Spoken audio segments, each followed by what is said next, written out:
Hello दोस्तों, नमस्कार। आपका स्वागत है आपके अपने चैनल हिंदी हब ऑफिशियल में।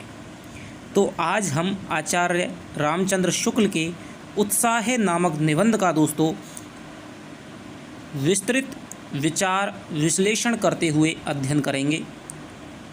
जैसा कि आचार्य रामचंद्र शुक्ल के 3 निबंध आपके सेकंड ग्रेड के सिलेबस में लगाए गए हैं। पहला है आपका उत्साह, दूसरा है आपका श्रद्धा और भक्ति, और तीसरा है आपका लोभ और प्रीति। और ये दोस्तों तीनों ही निबंध आपके चिंतामणि, ठीक है, चिंतामणि भाग 1 से उठाए गए हैं।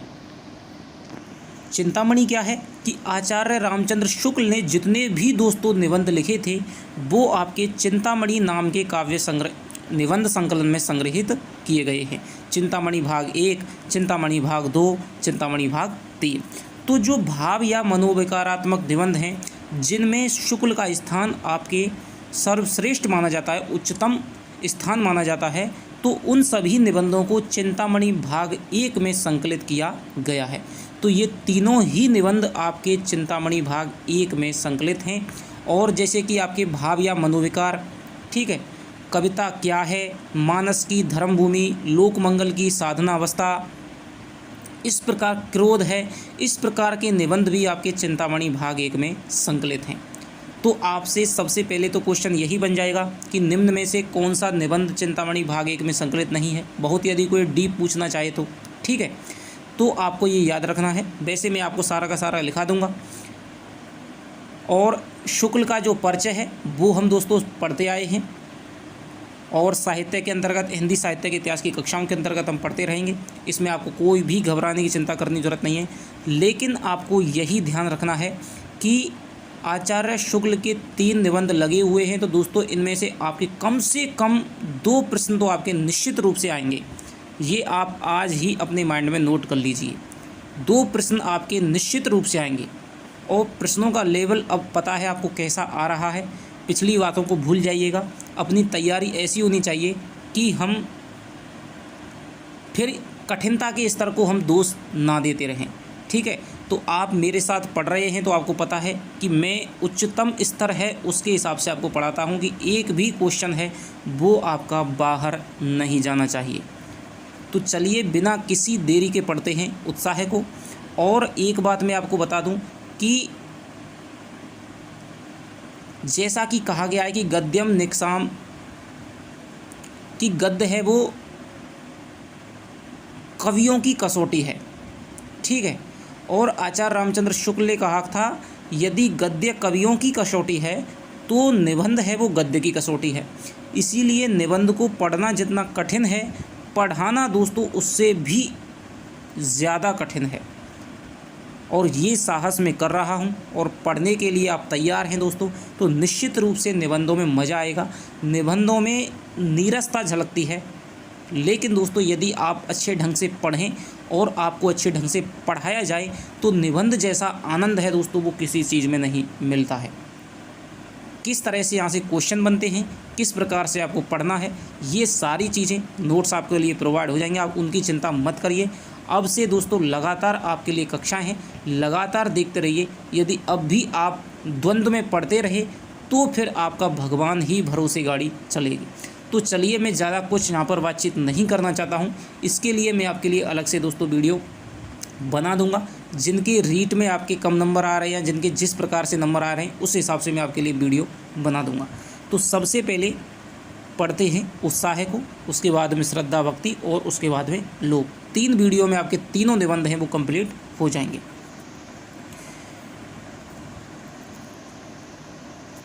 दुख के वर्ग में जो स्थान भय का है वही स्थान आनंद वर्ग में उत्साह का है। सबसे इम्पोर्टेंट इस निबंध की लाइन है दोस्तों, महत्वपूर्ण, कि दुख के वर्ग में दुख और आनंद हैं एक दूसरे के विपरीत हैं। इसी प्रकार भय और जो उत्साह है वो भी दोस्तों एक दूसरे के विपरीत मान लीजिए। उत्साह है, आपको पता है, ये एक भाव या मनोविकार है, ठीक है।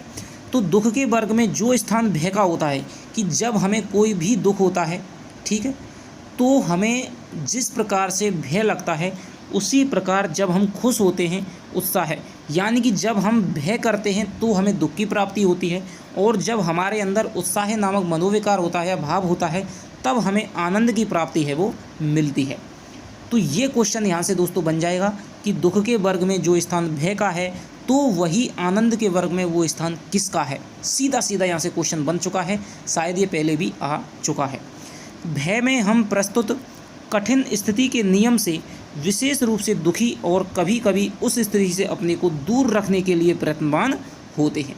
अब मैं आपको बताऊं कि जैसे कि रीट की पात्रता परीक्षा थी तो हमें एक अलग ही तरह का भय लगा हुआ था, चाहे कोई कितना भी दोस्तों पढ़ने वाला हो, लेकिन जैसे जैसे पेपर नज़दीक आता है, हालांकि सब सोच रहे थे मन में कि हाँ पास कर लेंगे, पात्रता है, कोई दिक्कत नहीं है, लेकिन फिर भी एक अनजाना सा भय था।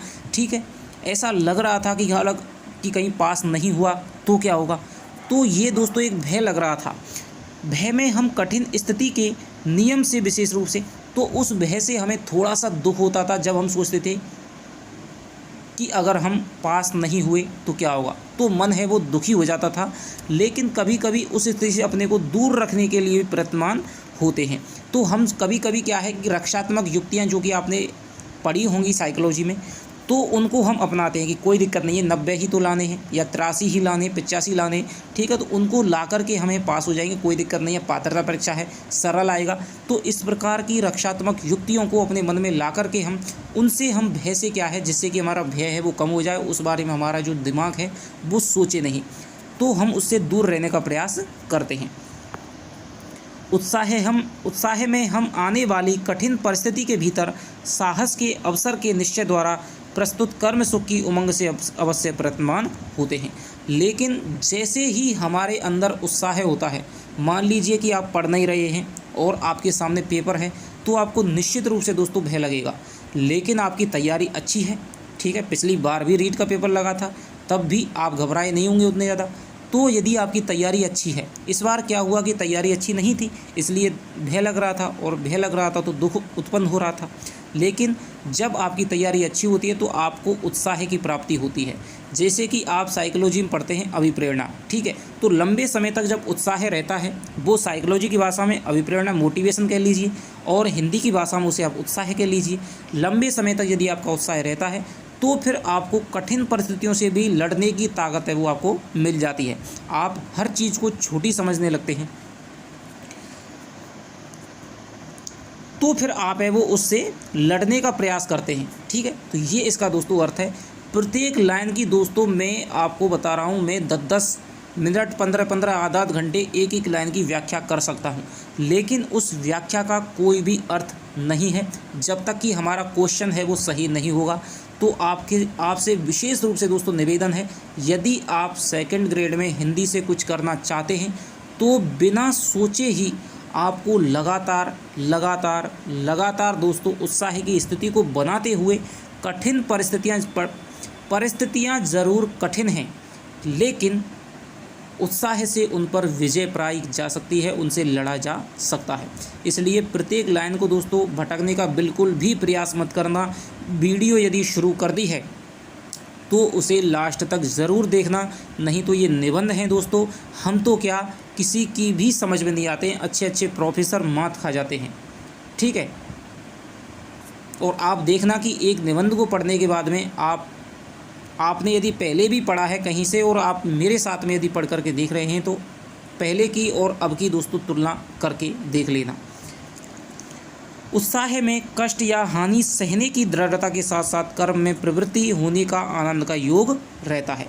तो यहाँ पर शुक्ल जी कह रहे हैं कि उत्साह में एक तो क्या होता है, जब हमें भय होता है तो थोड़ा सा कष्ट है वो भी हमें ज़्यादा प्रतीत होता है, लेकिन जब हमारे भीतर उत्साह का भाव होता है तो हम छोटे मोटे कष्टों को दोस्तों देखते नहीं हैं, हमें केवल अपने लक्ष्य दिखाई देता है और हमारे अंदर निरंतर है वो कर्मशील बने रहने की, निरंतर कर्म करने की, प्रयास करने की जो भावना है वो हमारे अंदर बलवती होती रहती है।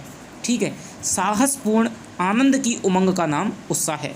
तो यहाँ पर दोस्तों आचार्य शुक्ल ने साहस की, उत्साह की जो परिभाषा है वो यहाँ पर दे दी है कि साहसपूर्ण उमंग का नाम ही उत्साह है।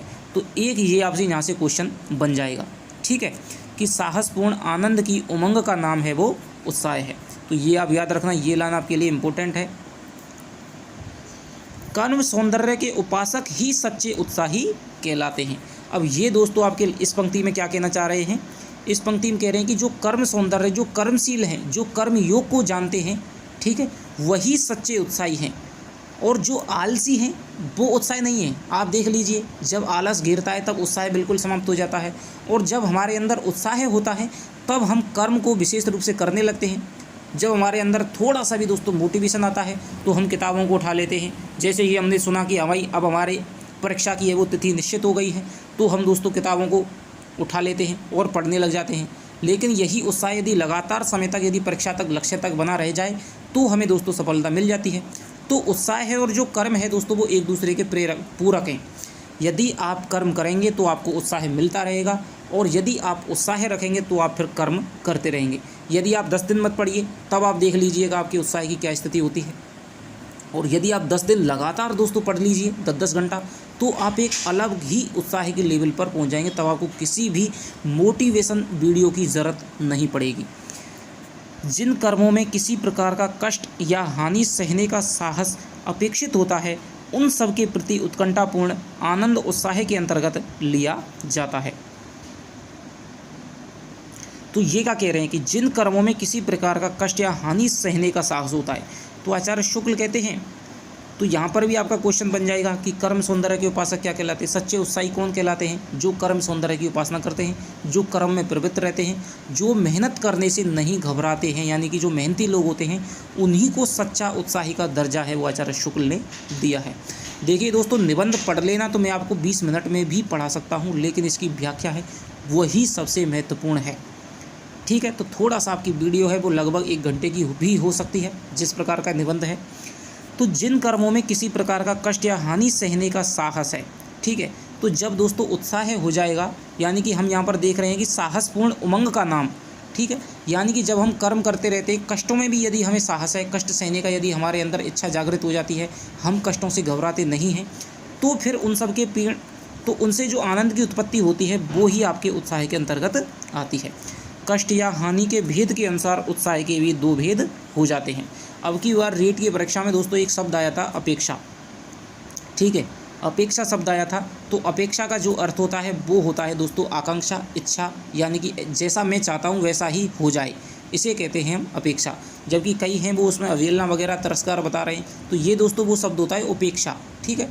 तो हिंदी में और संस्कृत में छोटी छोटी गलतियों से ही अब के साथियों अब की बार है वो बहुत नंबर नहीं आ रहे, क्योंकि पिछली बार तो तैयारी की थी, इस बार कोई तैयारी नहीं थी, सोचा था कि इस बार हो जाएंगे, लेकिन फिर भी कोई दिक्कत नहीं है, आपको घबराने की, चिंता करने की ज़रूरत नहीं है। इस स्थिति में आपको उत्साह से काम लेने की ज़रूरत है। तो यहाँ पर कष्ट सहने का, हानि सहने का भी आपका साहस बढ़ जाता है, आपके अंदर इतनी ताकत आ जाती है कि आप छोटे मोटे कष्ट हैं उनको सह लेते हैं, उनसे विचलित नहीं होते हैं, तो फिर आप समझ लीजिए आप उत्साह की श्रेणी में आ रहे हैं। अब कष्ट या हानि के भेद में अभी क्या कह रहे हैं कि जिस प्रकार का कष्ट का स्तर होगा, यानी कि अब थोड़ा कष्ट है तो आपका उत्साह अलग प्रकार का होगा, आपको ज़्यादा कष्ट है तो आपका उत्साह अलग प्रकार का होगा। तो कष्ट या हानि के भेद के अनुसार उत्साह के भी भेद हो जाते हैं। साहित्य मीमांसकों ने इसी दृष्टि से युद्धवीर, दानवीर, दयावीर इत्यादि भेद किए हैं। तो ये आपको याद रखना है कि कष्ट या हानि के भेद के आधार पर ही कितने भेद माने गए हैं, ठीक है। तो ये आपके भेद माने गए युद्धवीर, दानवीर, दयावीर, ठीक है।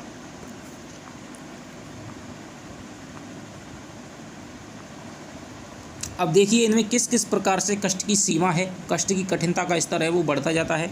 इसमें सबसे प्राचीन और प्रधान युद्धवीरता है, ठीक है, युद्धवीरता है जिसमें आघात, पीड़ा क्या मृत्यु तक की परवाह है नहीं रहती।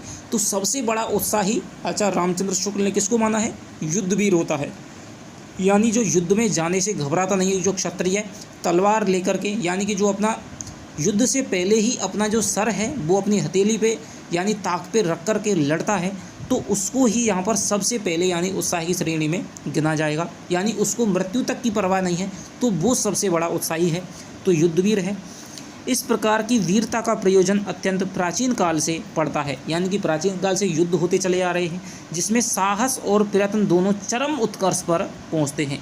तो दोस्तों यहाँ पर आपसे पूछा जा सकता है कि कौन से प्रकार में साहस और जो उत्साह है वो अपने चरमोत्कर्ष पर दिखाई देते हैं, तो वो हो जाएगा आपकी युद्ध वीरता। पर केवल कष्ट या पीड़ा सहन करने के साहस में ही उत्साह का स्वरूप स्फूर्त नहीं होता।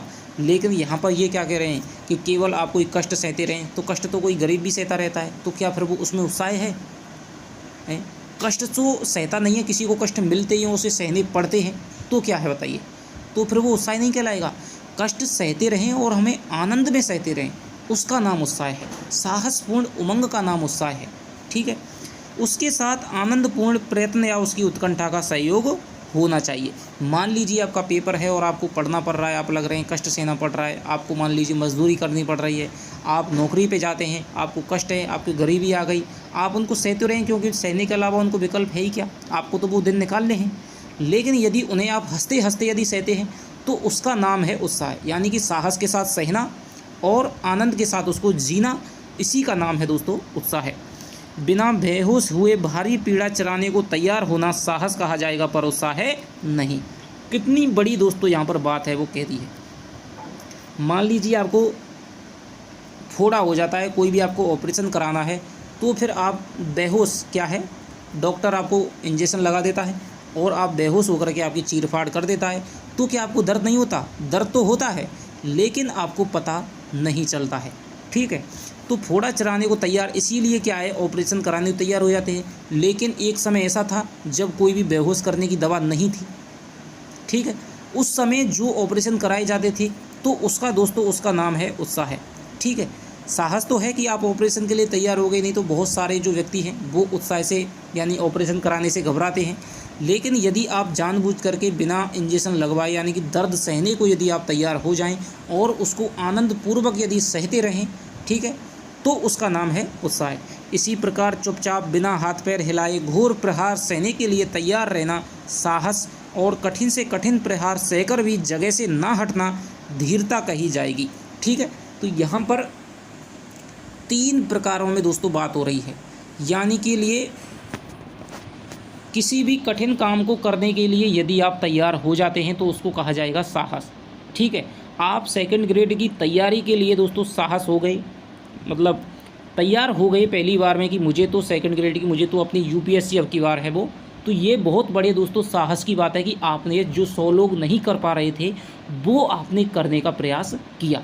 ठीक है, और आप 1 साल तक लगभग आप डटे रहे, 2 साल तक, 10 साल तक, आपने बहुतों को ऐसा देखो 40-40 साल हो जाते हैं लेकिन फिर भी वो तैयारी करते रहते हैं, तो वो हो जाएगा दोस्तों आपकी धीरता। ठीक है, कि उनमें धैर्य है कि वो लंबे समय तक है अपनी साहस की स्थिति को बनाए रखते हैं। और एक वे होते हैं जो 1-2 साल तैयारी करते हो, आनंद से करते हैं और 1-2 साल में ही अपनी है वो क्लियर कर लेते हैं अपनी परीक्षा को, तो वो हो जाएगा दोस्तों उत्साह है, क्योंकि उसमें आनंद है। ठीक है, आनंद नहीं है, साहस को लंबे समय तक स्थिति रखा जाएगा, तो वो हो जाएगी धीरता, धैर्य। और यदि आप कठिन परिस्थिति को करने के लिए तैयार हो गए, किसी कठिनता में कूदने के लिए तैयार हो गए, तो वो हो जाएगा आपका साहस। ऐसे साहस और धीरता को उत्साह के अंतर्गत तभी ले सकते हैं जब साहसी या धीर उस काम को आनंद के साथ में करता चला जाए। यदि आप यूपीएससी की तैयारी को आनंद के साथ में कर रहे हैं और 1-2 साल तक करते चले जा रहे हैं, तो फिर आपको कष्टों को सहते चले जा रहे हैं, तो 10-12 बार 15-15 घंटे पढ़ते चले जा रहे हैं रोज़, और आनंद के साथ में आपको मज़ा आ रहा है। ठीक है, जिसे कि अभिप्रेरणा होती है। ठीक है, किसी काम को करने, उसे जारी रखने, उसे लक्ष्य तक पहुँचाने का जो काम है, तो फिर वो आपके उत्साह कहलाया जाएगा। तो यहाँ पर तीनों का अंतर है, वो आपको याद रखना है। किसी कठिन काम के लिए साहस करना, उसमें कूदना, वो आपका साहस है। उस साहस को लंबे समय तक चलाना। अब धीरता में ये नहीं है कि धीरता में 10 साल तक जो तैयारी कर रहा है तो वो आनंद से कर रहा है, उसे मजबूरी में करनी पड़ रही है, उसे मज़ा नहीं आता है लेकिन वो कर रहा है। ठीक है, तो वो आपकी धीरता हो जाएगी। और यदि उसमें आनंद का संयोग हो जाए तो फिर आपका उसमें उत्साह नज़र आ जाएगा, जिसके कारण उसे इतने प्रहार सहने पड़ते हैं। सारांश यह है कि आनंदपूर्ण प्रयत्न या उसकी उत्कंठा में ही उत्साह का दर्शन होता है, केवल कष्ट सहने के निश्चेष्ट साहस में नहीं। धृति और साहस दोनों का उत्साह के बीच संतरण होता है, यानी जो धृति यानी कि जो धैर्य है और जो साहस है, दोनों का उत्साह के बीच में संतरण होता है। ये क्या कह रहा है, यानी कि उत्साह के लिए धृति भी जरूरी है और आपके लिए साहस भी ज़रूरी है। इनके बिना उत्साह नहीं हो पाएगा और इनके साथ में आपकी आनंद भी ज़रूरी है। लेकिन साहस के लिए कोई भी उत्साह की ज़रूरत नहीं है। ठीक है, हर कोई उत्साह कर सकता है, हर कोई तैयारी है। यूपीएससी तैयारी तो बहुत करते हैं, लेकिन 6 महीने बाद में वापस आ जाते हैं, तो उनमें केवल साहस था, धीरता नहीं थी, उत्साह नहीं था। लेकिन जो 10 साल तक तैयारी करता है उसके अंतर्गत धैर्य है, साहस है, और यदि वो मज़े लेकर के तैयारी कर रहा है, आनंद के साथ में तैयारी कर रहा है, तो फिर उसके अंदर उत्साह है। और आपके अंदर जितना आपके उत्साह होगा, जितना आपकी मोटिवेशन होगी, तो फिर आपकी जो समय सीमा है वो आपकी उतनी ही कम हो जाती है, और लक्ष्य को प्राप्त करने की जो आपकी आकांक्षा है वो उतनी ही बलवती हो जाती है, और सफलता मिलने के जो चांस हैं वो आपके ज़्यादा बढ़ जाते हैं। ठीक है। तो दोस्तों, आजकल जो मोटिवेशन देते हुए फिर रहे हैं ना, उनका आधार है ऐसे शुक्ल जैसे निबंध, जिन्होंने सबसे पहले इन चीज़ों पे बोलना शुरू किया था। ठीक है। तो ये आपका दोस्तों हो जाएगा। तो आपको याद रखना है कि साहस क्या है, धीरता क्या है, और आपके उत्साह क्या है। दानवीर में अर्थ, तो सबसे पहले तो इन्होंने युद्धवीर का बता दिया कि युद्धवीर क्या है, युद्ध में कूद जाता है और उसे मृत्यु तक की परवाह नहीं होती है। ठीक है। तो उसमें बहुत तगड़ा साहस होता है, और बहुत ही ज़्यादा उसमें, यदि वो आनंद के साथ में, उमंग के साथ में लड़ता है, तो फिर उसमें क्या है, उत्साह का भाव है वो दिखाई देता है। अब मान लीजिए राजा है, सेनापति है, वो तो युद्ध के लिए तैयार हैं, वो तो चाहते हैं, वो तो आनंद के साथ में लड़ते हैं, लेकिन जो सैनिक हैं जिनका किसी के साथ में प्रयोजन नहीं है, उनको लिए कोई जीते या हारे, ठीक है, तो फिर वो बताइए वो उत्साह से लड़ेंगे क्या? कई बार क्या है, जिसकी सेना उत्साह से नहीं लड़ती थी वो हार जाते थे, और जो चारण एवं भाट कवि थे वो सेनाओं में क्या है, उत्साह जगाने का काम करते थे। तो ये क्यों करते थे? क्योंकि उत्साह से सफलता की जो चांस हैं वो दोस्तों ज़्यादा बढ़ जाते हैं। दानवीर, अब बताते हैं दानवीर क्या है। दानवीर में अर्थ, दानवीर का अर्थ है त्याग का साहस, यानी जो त्याग का साहस कर सके, यानी साहस पहली वस्तु है उत्साह में। ठीक है। त्याग का साहस अर्थात उसके कारण होने वाले कष्ट या कठिनता को सहने की क्षमता अंतर्निहित होती है। यानी आप त्याग के कारण, यदि आपके पास में 2 रोटी है, यदि आप 2 रोटी में से यदि आप 1 रोटी किसी को दान कर देते हो, फिर आप भूखे रहते हैं, तो ये आपका साहस है, क्योंकि हर कोई ऐसा साहस नहीं कर पाता है। दानवीरता तभी कही जाएगी जब दान के कारण दानी को अपने जीवन निर्वाह में किसी प्रकार का कष्ट या कठिनता दिखाई दे। यदि आपके पास में 1 करोड़ रुपए हैं और आप में से किसी को 1000 दे देते हैं, तो आपकी ज़िंदगी पे कोई प्रभाव नहीं पड़ेगा, तो फिर क्या वो दानवीर है? नहीं दोस्तों। दानवीर क्या है? यदि आपके पास में केवल 100 रुपये हैं, ठीक है, और आपको उनकी विशेष ज़रूरत है, लेकिन यदि कोई ऐसा व्यक्ति आ जाता है जिसको आपसे ज़्यादा ज़रूरत है और आपको उसको 50 रुपये देने पड़ते हैं, ठीक है, और फिर आपका काम नहीं होता, यानी आपको फिर कष्ट सहना पड़ता है। मान लीजिए कि आपके पास में 100 रुपये हैं और आपको एक स्थान से दूसरे स्थान पर जाना है, लेकिन कोई गरीब आ गया, भूखा आ गया, आपने उसको 50 रुपये दे दिए, ठीक है, तो फिर आप आधे स्थान तक तो गए थे बैठ कर के वाहन में, लेकिन उसके बाद में आप पैदल चल कर गए, यानी कि आपने कष्ट सहा। ठीक है। तो यही दानवीर का अर्थ है, वो आचार्य शुक्ल ने माना है। इसी कष्ट या कठिनता की मात्रा या संभावना जितनी ही अधिक होगी, वो दानवीरता उतनी ही ऊंची समझी जाएगी। दानवीरों में आपने कर्ण का नाम सुना है, ठीक है, राजा शिवी का नाम सुना है, जिसने कबूतर के प्राण की रक्षा के लिए अपने जांग का है वो मांस है वो काट करके दे दिया, लेकिन फिर भी वो कबूतर का पल्ला है वो भारी रहा था। उसके बाद में वो और मांस दिया, फिर भी भारी रहा, तो उसने स्वयं को ही अपने तराजू में रख दिया था बाज के सामने। ठीक है। इसी प्रकार कर्ण है, कर्ण को पता था कि यदि कवच और कुंडल मैंने इनको दान कर दिए, इंद्र आए थे तो पता है वेश बदल करके, यदि मैंने इनको दान कर दिए तो फिर दोस्तों मेरी जो मृत्यु है वो निश्चित है। लेकिन फिर भी कर्ण की दानवीरता प्रसिद्ध थी, और उन्होंने अपने कवच कुंडल हैं कि मेरी मृत्यु निश्चित है, ये जानते हुए भी दोस्तों अपने दान कर दिए। तो इससे बड़ी कष्ट सहने की जो सीमा है वो क्या होगी? ये आपके कष्ट की पराकाष्ठा है। तो इसीलिए तो उनका दानवीरों में दोस्तों नाम गिना जाता है। ठीक है। राजा बलि हो गए, ठीक है, उन्होंने जब भगवान विष्णु है वामन का अवतार लेकर के आए थे और उन्होंने 3 पग धरती मांगी थी, तब उनके जो गुरु थे शुक्राचार्य, उन्होंने कहा था कि ये विष्णु है, इसके छल में मत आना, ये आपके 3 पगों में आपके आकाश, पाताल, स्वर्ग तीनों को माप लेगा। ठीक है।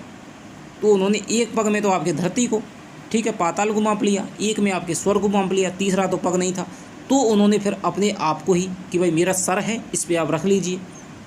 तो ये दोस्तों दानवीरता की कुछ पराकाष्ठाएँ यहाँ पर दिखाई देती हैं, यानी कि सब कुछ अपना लौटा, जितना ज़्यादा कष्ट होगा दानवीरता उतनी ही ज़्यादा समझी जाएगी। पर इस अर्थ पर इस अर्थ त्याग के साहस के साथ जब तक पूर्ण तत्परता और आनंद के चिन्ह ना दिखाई पड़ेंगे तब तक उत्साह का स्वरूप खड़ा ना होगा। लेकिन दोस्तों दानवीरता में भी सबसे बड़ी बात क्या है? आनंद। तो आनंद उत्साह के लिए सबसे ज़्यादा ज़रूरी है। ये आपको याद रखना है कि आपने दान तो कर दिया। कई बार हैं जो आजकल चल रहा है, दिखावे के लिए दान कर देते हैं, लेकिन फिर रोते रहते हैं, फिर अफसोस करते हैं। तो वो दान नहीं है।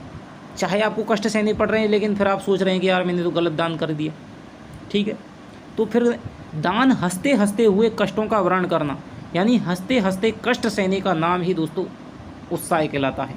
चाहे फिर वो आपको दान से आए, चाहे फिर वो आपको युद्ध में जाने से आए, ठीक है, किसी भी परिस्थिति में आए, तो फिर उसी का नाम है आनंद। ज़रूरी है और कष्ट ज़रूरी है। युद्ध के अतिरिक्त संसार में और भी ऐसे विकट काम होते हैं जिनमें घोर शारीरिक कष्ट सहना पड़ता है और प्राण हानि तक की संभावना रहती है। अनुसंधान यानी कि खोज के लिए तुषार मंडित अभ्रभेदी अगम्य पर्वतों की चढ़ाई, यानी कि जो हिमालय पर्वत पर चढ़ते हैं उन्हें पता है कि भाई हमारी सांस जाने से, गिरने से 1 सेकंड का यदि हमने कोई भी भूल की तो हमारी है वो मृत्यु हो सकती है। लेकिन जो पर्वतारोही हैं देखिए दोस्तों, हमारे अंदर ऐसा कोई उत्साह नहीं है कि हम पर्वतों पर चढ़ें कोई, लेकिन उनके अंदर एक ललक होती है, उत्साह होता है। सारे कष्टों को सहन करके कईयों की मृत्यु हो जाती है, बहुत सारे पर्वतारोहियों की मृत्यु हुई है, लेकिन फिर भी वो जाते हैं, सब कुछ जानते हुए भी कि भाई हिमालय पे चढ़ना, एवरेस्ट पे चढ़ना कितना दुष्कर है, ठीक है, लेकिन फिर भी वो जाते हैं। तो ये आपके आनंद से करते हैं, तो ये आपके उत्साह की श्रेणी में आएगा। ध्रुव देश यानी कि जो ध्रुवीय देश हैं जहाँ पर बर्फ़ होती है, सहारा की रेगिस्तान का सफ़र है, ठीक है, बहुत सारे ऐसे ट्रैवलर हैं, ठीक है, घुमंतु हैं जो आनंद के साथ में ऐसी कठिन दुर्गम जगहों पर, ठीक है, जो मैन VS वाइल्ड, आपने ये प्रोग्राम देखा होगा, ठीक है, पहले डिस्कवरी पे चलता था, तो वो देखिए उसका काम ही एक है, ठीक है, चाहे कितना भी दुर्जन हो, कितना भी आपके कठिन प्रदेश हो, उसमें आपके आनंद से आपका जीवन है वो निर्वाह करता है, तो उसका भी नाम का उत्साह है। क्रूर बर्बर जातियों के बीच अज्ञात घोर जंगलों में प्रवेश इत्यादि भी पूरी वीरता और पराक्रम के कर्म है। इसमें जिस आनंदपूर्ण तत्परता के साथ लोग प्रवृत्त हुए हैं वह भी उत्साह ही है। यानी आचार्य शुक्ल का सीधा सीधा कहना यह है कि भाई आप कोई भी कठिनता लो, कठिनता आपकी होनी चाहिए, आपको साहस होना चाहिए, कठिनता होनी चाहिए, लेकिन उसमें आपका आनंद होना चाहिए। आप कष्टों को यदि आनंद से सहते हैं तो फिर उसका नाम ही है उत्साह है, ठीक है। तो ये दोस्तों आपका केवल एक पेज था और इसमें आपका लगभग समय आध घंटा व्यतीत हो गया है। तो ये दोस्तों मैं तो आपको इसी तरह से ही पढ़ा सकता हूँ, इसके बिना आपकी संतुष्टि, मुझे संतुष्टि नहीं होगी। पता नहीं आपको कैसा है, आप बताना, वीडियो में कमेंट करके बताना कि इस आपको समझ में आ रहा है या नहीं आ रहा है। एक बार यदि आपने निबंध ऐसे पढ़ लिया ना, फिर आपको ज़िंदगी में दोस्तों दोबारा उत्साह पढ़ने की आपको कभी भी ज़रूरत नहीं पड़ेगी। और यहाँ पर जो निबंधों से जो प्रश्न आते हैं वो आपके समझ पे आधारित होते हैं, आपके बोध पे आधारित होते हैं। यदि आपने समझा है तो आप आराम से कर देंगे, यदि आपने समझा नहीं है तो कितनी आप पंक्तियों को रटेंगे, कितना रटेंगे आप, तो वहाँ पर आपके पिछली बार के क्वेश्चन आप उठा करके देख लेना, ठीक है। तो चलिए अब थोड़ा सा हम आगे चलते हैं। तो यहाँ पर आपको समझ में आया गया होगा, पहले पेज में ये समझाने का प्रयास किया गया है कि उत्साह है क्या। उदाहरण दिए गए दानवीर के, युद्धवीर के। मनुष्य शारीरिक कष्ट से ही पीछे हटने वाला प्राणी नहीं है, ठीक है। मानसिक क्लेश की संभावना से भी बहुतों से कर्मों की ओर प्रवृत्त होने का साहस उसे नहीं होता है। यानी शारीरिक कष्ट तो ठीक है, उससे तो पीछे नहीं हटता है, ठीक है। युद्ध में आपके शारीरिक कष्ट हैं, ठीक है, कोई भी मेहनत करनी है आपको, पर्वतों पर चढ़ना, तो उसमें आपको शारीरिक कष्ट मिलेगा। लेकिन मानसिक कष्टों की वजह से भी आप कई बार पीछे हट जाते हैं। जैसे कि आपकी तैयारी है तो उसमें आपको शारीरिक कष्ट कोई भी नहीं होता है, केवल आपको टेबल पे, खाट पे या फिर ज़मीन पे बैठ करके केवल आपको पढ़ना होता है। लेकिन बहुत सारे ऐसे व्यक्ति हैं जो उस कष्ट को नहीं सह पाते हैं क्योंकि वो मानसिक कष्ट है, तो उनकी ओर उनका पढ़ाई करने का बहुतों का साहस नहीं होता और वो बीच में ही पढ़ाई छोड़ देते हैं। जबकि बैठे रहते, जो मेहनत मजदूरी करते हैं वो जो कहते हैं कि भाई बैठे बैठे करते रहे, बैठे बैठे तुम्हें पढ़ाई तो करनी है, क्या दिक्कत है। तो शरीर के द्वारा मजदूरी करने में शारीरिक कष्ट होता है और मन के द्वारा, अपने दिमाग के द्वारा, मस्तिष्क के द्वारा मेहनत करने में आपको मानसिक कष्ट होता है। तो कई बार बहुत हैं जो शारीरिक मजदूरी नहीं करते हैं, वो निठल्ले हो जाते हैं, और कई मानसिक मजदूरी नहीं करते हैं, वो पढ़ाई को छोड़ देते हैं, या फिर ऐसे काम जिनमें दिमाग लगता है उनको छोड़ देते हैं। और जैसे कि आपके सेकंड ग्रेड की जो तैयारी कर रहे हैं तो बहुत तो यूँ छोड़ देंगे, आचार्य रामचंद्र शुक्ल के निबंध है, बहुत कठिन है, इनको कौन पढ़े, बहुत ज़्यादा दिमाग लगाना पड़ेगा, छोड़ो। शॉर्टकट जो अपनाते हैं तो उनकी बात यहाँ पर हो रही है। जिन बातों से समाज के बीच उपहास, निंदा, अपमान इत्यादि का भय रहता है, उन्हें अच्छी और कल्याणकारी समझते हुए भी बहुत से लोग उनसे दूर हो जाते हैं। क्यों हो जाते हैं? क्योंकि उनमें उनको कष्ट सहना पड़ेगा। ठीक है, उपहास सहना पड़ेगा, भाई क्या कर रहा है, निंदा सहनी पड़ेगी, अपमान सहना पड़ेगा। अब बहुत सारे लोग हैं जिनके मान लीजिए रीट में नंबर नहीं आ रहे हैं, ठीक है, तो फिर पढ़ाई से बिल्कुल नाता तोड़ देंगे, एकदम हताश निराश हो जाएंगे। ठीक है, फिर आगे फिर कोई तैयारी नहीं करेंगे। कई होते हैं जैसे एक बार उनका सिलेक्शन नहीं हुआ फिर वो सब कुछ छोड़ देते हैं, तो ये फिर उत्साह की श्रेणी नहीं है। प्रत्यक्ष हानि देखते हुए भी कुछ प्रथाओं का अनुसरण बड़े बड़े समझदार तक इसलिए करते चल जाते हैं कि उनके त्याग से वे बुरे कहे जाएंगे, लोगों में उनका वैसा आदर सम्मान ना रह जाएगा। अब कई लोग क्या है, जैसे कि दहेज प्रथा मान लीजिए, आपको दहेज प्रथा कई लोग कहेंगे भाई बुरी है, बुरी है, बुरी है, लेकिन यदि वो उनको छोड़ते हैं तो फिर उनको हानि हो रही है कि भाई 8-10 लाख रुपए का दहेज है, वो नहीं आएगा तो फिर मामला ख़राब हो जाएगा। तो वो इन परंपराओं को इसीलिए निभाते चले जाते हैं कि उनमें छोड़ने की ताकत नहीं है, फिर वो कष्ट सहना नहीं जानते हैं। ठीक है, तो उन परंपराओं को यदि उन्होंने कष्ट छोड़ा, मान लीजिए जैसे मृत्यु भोज है, ठीक है, तो मृत्यु भोज यदि मैंने छोड़ दिया तो फिर समाज है मुझे बुरा कहेगा। ठीक है, तो ये बात यहाँ पर कह रहे हैं कि फिर उनका समाज में आदर सम्मान ना रह जाएगा। उसके लिए मान गिलानी का कष्ट सब शारीरिक क्लेशों से बढ़ कर के होता है। तो फिर शारीरिक कष्टों से कुछ नहीं हुआ, मान लीजिए किसी ने समाज में मृत्यु भोज का है वो उस पर पाबंदी लगा दी, ठीक है, अपने पिता की मृत्यु या माता की किसी भी मृत्यु पर उसने मृत्यु भोज नहीं किया, ये प्रथा है ज़्यादातर ग्रामों में, आजकल तो इस पर पाबंदी लग रही है। लेकिन पहले क्या होता था, यदि उसने मृत्यु भोज नहीं किया तो फिर दोस्तों उसको कह कर ही मार डाल, उसे जीने नहीं देते थे कि भाई तू तो सबके यहाँ पर खाता है, अपने यहाँ किसी को नहीं खिलाता है। तो ये एक प्रकार का मानसिक कष्ट है, तो फिर उसे भी परंपराएं निभानी पड़ती हैं, चाहे उसे अपने घर में एक पैसा भी नहीं हो, किसी से कर्ज लेकर के उसे मृत्यु भोज देना पड़ता है। दहेज की ऐसी प्रथा है, दहेज भी उसे देना पड़ता है।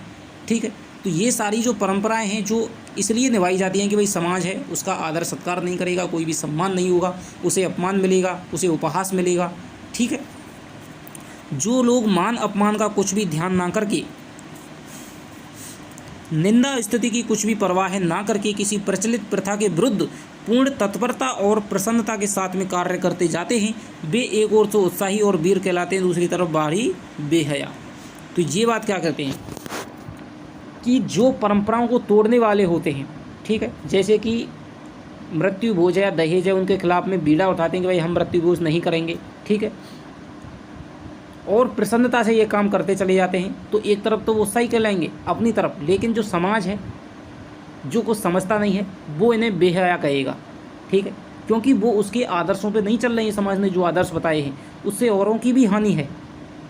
ठीक है, तो उन्हें कई बार इस बीच में झूलना पड़ता है कि वो बेहया हैं और उत्साही हैं। लेकिन ऐसे लोगों को कभी भी इन लोगों के उपहास से, व्यंग्य से, फब्तियों से कभी भी डरना नहीं चाहिए। जो भी शुभ है, जो भी श्रेयस्कर है उसे करते रहना चाहिए। किसी शुभ परिणाम पर दृष्टि रखकर निंदा, स्तुति, मान अपमान आदि की कुछ परवाह न करके प्रचलित प्रथाओं का उल्लंघन करने वाले वीर या उत्साही कहलाते हैं। यह देखकर बहुत से लोग केवल इसके विरुद्ध लोभ में ही अपनी उछल कूद दिखाया करते हैं। यानी कि जो लोग भी पुरानी प्रथाओं को, गलत प्रथाओं को तोड़ते हैं जिनका परिणाम शुभ है, अब मान लीजिए मृत्यु भोज में कोई भी गलती नहीं है, लेकिन कई बार क्या है कि गरीबों पर, जिनके खाने तक के पैसे नहीं है, उन पर भी मृत्यु भोज का दबाव बनाया जाता है, तो ये प्रथा है वो गलत है। ठीक है, वे केवल उत्साही या साहसी कहे जाने के लिए चली आती हुई प्रथाओं को तोड़ने की धूम मचाया करते हैं। तो यहाँ पर क्या है रहा है, कई लोग क्या है, शुक्ल ने देखी कितनी पहले कितनी बड़ी बातें कर दी हैं। ठीक है, उस समय तो कुछ नहीं था, लेकिन कई लोग क्या हैं कि भाई हमारा नाम हो जाएगा, ठीक है, और हम तो ऐसे हैं कि परंपरा, हम तो विध्वंस हैं, विध्वंसक हैं कि हम तो परंपराओं को तोड़ने वाले हैं। केवल आधुनिक दिखने के चक्कर में वो ऐसी परंपराओं के उछल कूद दिखाते हैं, बेफालतू की उछल कूद दिखाते हैं। तो इनका नाम है वो उत्साह नहीं है, केवल उत्साही बनने के लिए, सच्चे वीर बनने के लिए बाहर का दिखावा करते हैं। ठीक है, जैसे कि आपने एक दहेज प्रथा पे प्रेमचंद की कहानी है, ठीक है, उसमें क्या होता है कि बाहर से तो जो हैं सरपंच जी हैं वो दहेज नहीं लेते हैं, ठीक है, कि हम तो भाई 1 पैसे पर हम अपनी शादी कर रहे हैं लड़के की, लेकिन भीतर ही भीतर गुपचुप है वो दहेज लेते हैं। तो बाहर से तो वो दिखावा कर रहे हैं कि भाई हम ऐसी परंपराओं को तोड़ रहे हैं, उनका समाज में मान होता है, और भीतर ही भीतर वो दहेज दुबके छुपे से दहेज लेते हैं। तो ऐसे लोगों के बारे में बात हो रही है जो केवल दिखावा करते हैं।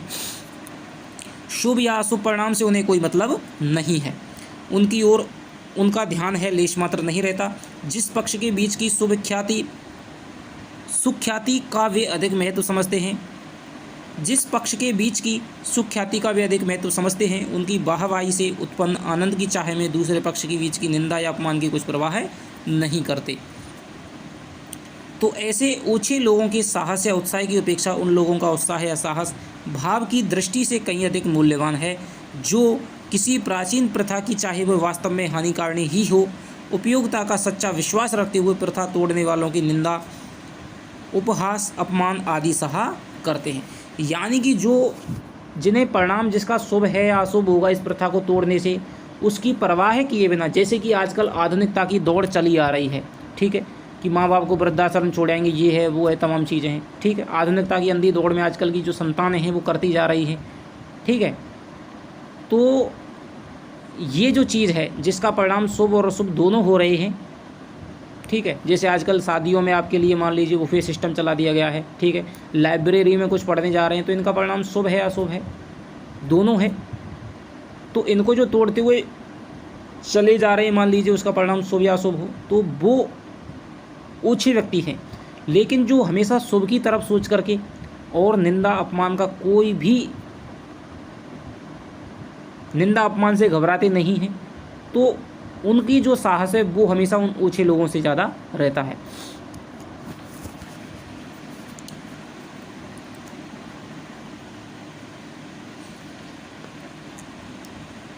ठीक है, आगे चलते हैं। तो दोस्तों आपको थोड़ा सा तो आपको ध्यान की जो सीमा है वो आपको बढ़ानी पड़ेगी। एक बार में समझ नहीं आए तो दूसरी बार में आपको समझने का प्रयास करना, मेरा जितना हो सकता है मैं आपको समझाने का प्रयास कर रहा हूँ, लेकिन फिर भी कमेंट में लिख करके बताना आप, जिससे कि मुझे पता चले, ठीक है। थोड़ा सा समाज सुधार के वर्तमान आंदोलनों के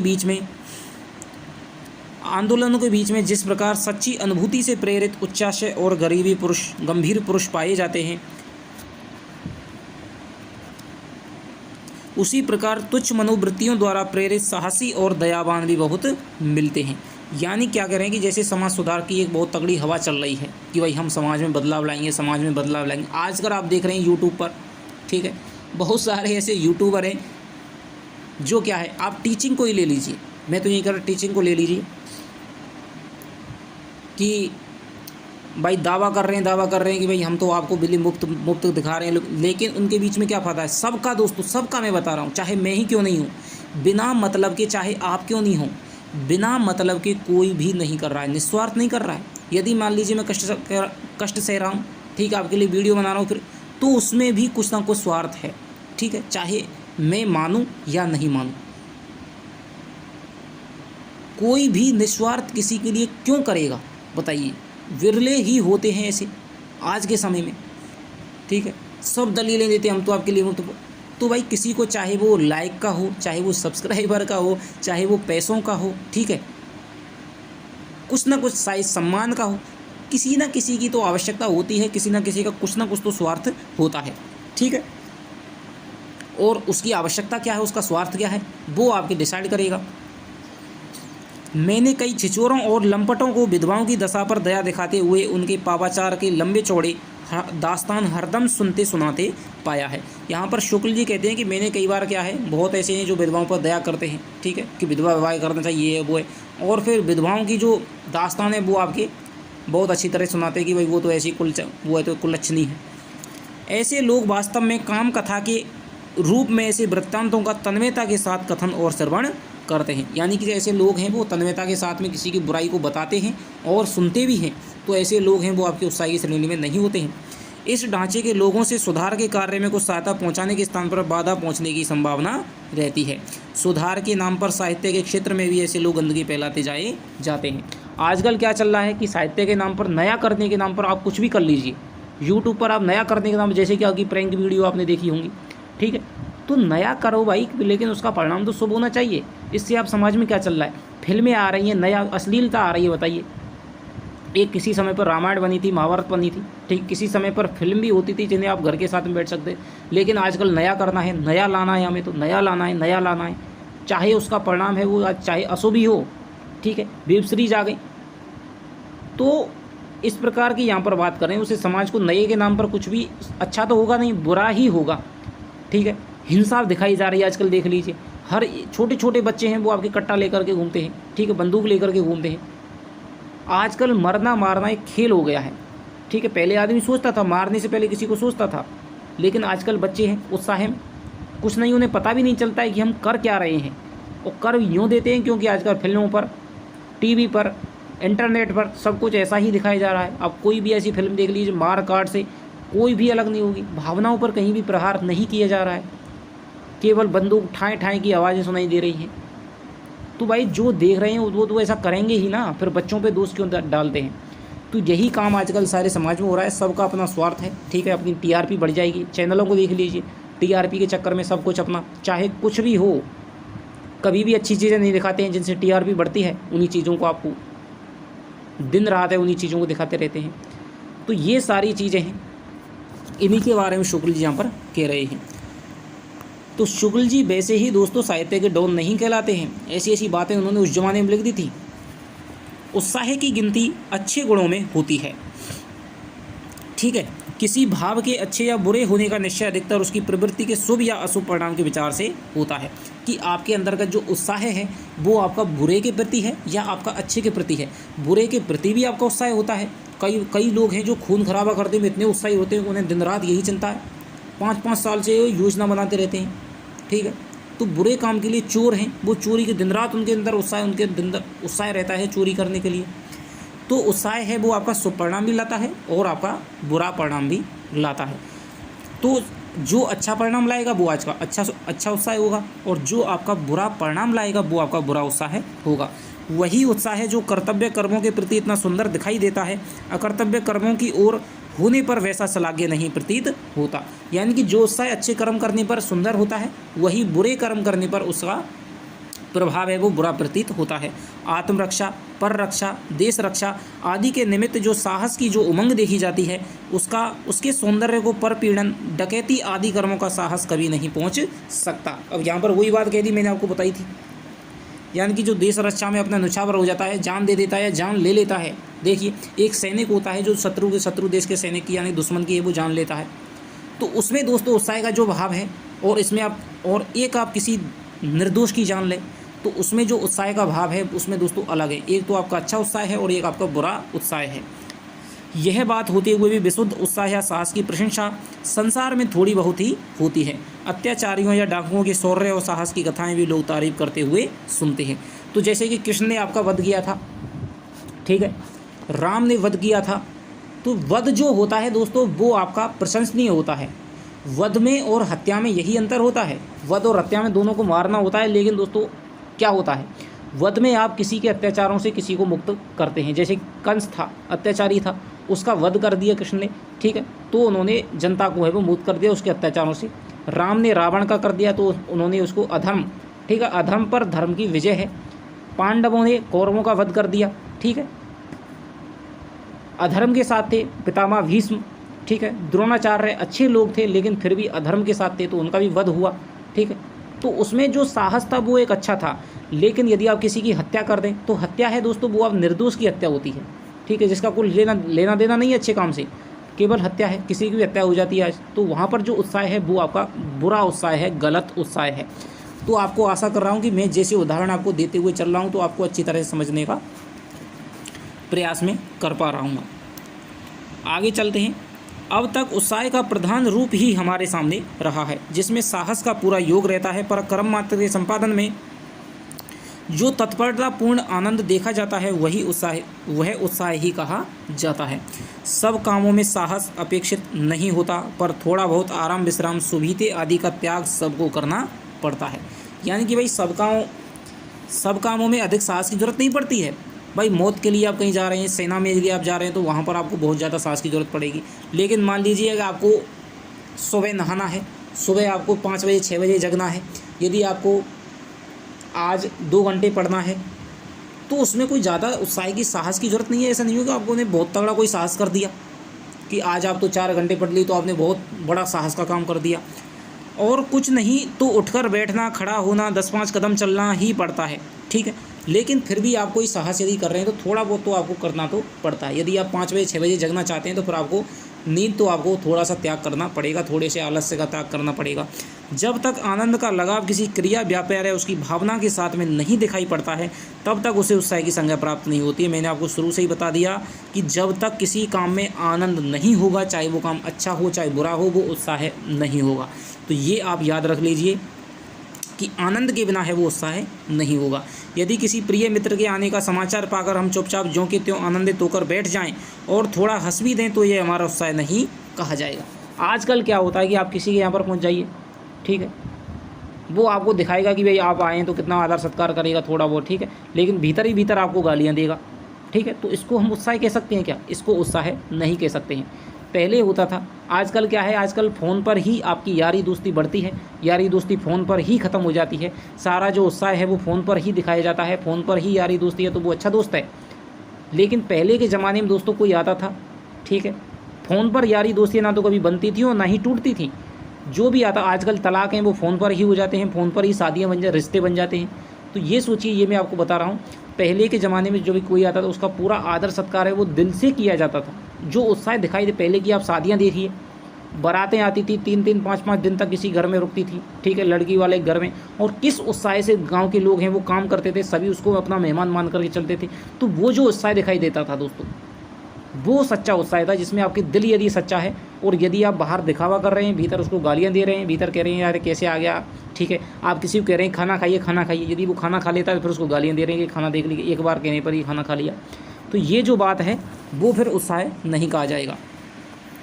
हमारा उत्साह तभी कहा जाएगा जब हम अपने मित्र का आगमन सुनते ही उठ खड़े होंगे, उससे मिलने के लिए दौड़ पड़े होंगे, उसके ठहरने के आदि के प्रबंध में प्रसन्न मुख इधर उधर आते दिखाई पड़ेंगे। प्रयत्न और कर्म संकल्प उत्साह नामक आनंद के नित्य लक्षण हैं। तो ये नित्य लक्षण क्या क्या बताए गए ये आपको याद रखना है कि यानी कि हम प्रयत्न करेंगे, कर्म और संकल्प का, ठीक है, कर्म का यानी संकल्प करेंगे यानी कर्म करना पड़ता है और प्रयत्न करना पड़ता है। अब मैं आपको उदाहरण दूँ, जैसे कि सुदामा और कृष्ण की मित्रता है वो आपको विदित है। जैसे ही सुदामा का समाचार कृष्ण ने सुना था, ठीक है, कि द्वार खड़ो दुर्बल एक बतावत अपनो नाम सुदामा, तो कृष्ण है दोस्तों वो उठ करके ऐसे दौड़े, आपने देखा भी होगा वो प्रसंग है, ठीक है, कि उन्होंने ना तो रास्तों पर चलने वाले पत्थरों का, ना ही कंकड़ों का और ना ही कांटों का उन्होंने कोई, ठीक है, उनके पैर हैं वो लहूलुहान हो गए थे, केवल उनको अपने मित्र की सुध थी, ठीक है। उसके फिर उन्होंने, ठीक है, ये तो उनका क्या है उत्साह है, उन्होंने दिखा दिया बाहर का कि भाई हम आपके आने से प्रसन्न हैं, दौड़ा रहे हैं। लेकिन फिर उन्होंने उसके बाद में क्या किया, उन्होंने उसको अच्छे से सुलाया, ठीक है, उसके हाथ पांव धोए, ठीक है, नैनन के जल पानी परात को हाथ छुओ नहीं, नैनन के जल सों पग धोए, ठीक है, और उनके द्वारा दिए गए चावल खाए, यानी कि जब तक सुदामा गया तब तक आनंद से रहे। तो इसका काम है वो है दोस्तों उत्साह, यानी कि उन्होंने कर्म भी किया, प्रयत्न भी किया और उन्होंने आनंद भी दिखाया उस काम में, तो इसका नाम आपका उत्साह हो जाएगा। प्रत्येक कर्म में थोड़ा या बहुत बुद्धि का योग भी रहता है। कुछ कर्मों में तो बुद्धि की तत्परता और शरीर की तत्परता दोनों बराबर साथ साथ चलती है।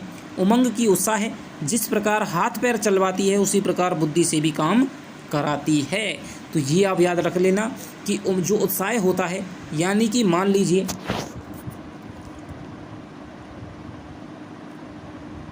आपको, यदि आपके अंदर उत्साह होगा तो फिर आपका जो शरीर जिस फुर्ती के साथ में काम कर रहा है, आज आप मान लीजिए किसी और के काम में हैं, ठीक है, मान लीजिए कि आप किसी के 100 रुपये खो गए या किसी को कोई कष्ट आ गया है, तो आप सहायता तो करेंगे, लेकिन आप कैसी सहायता करेंगे।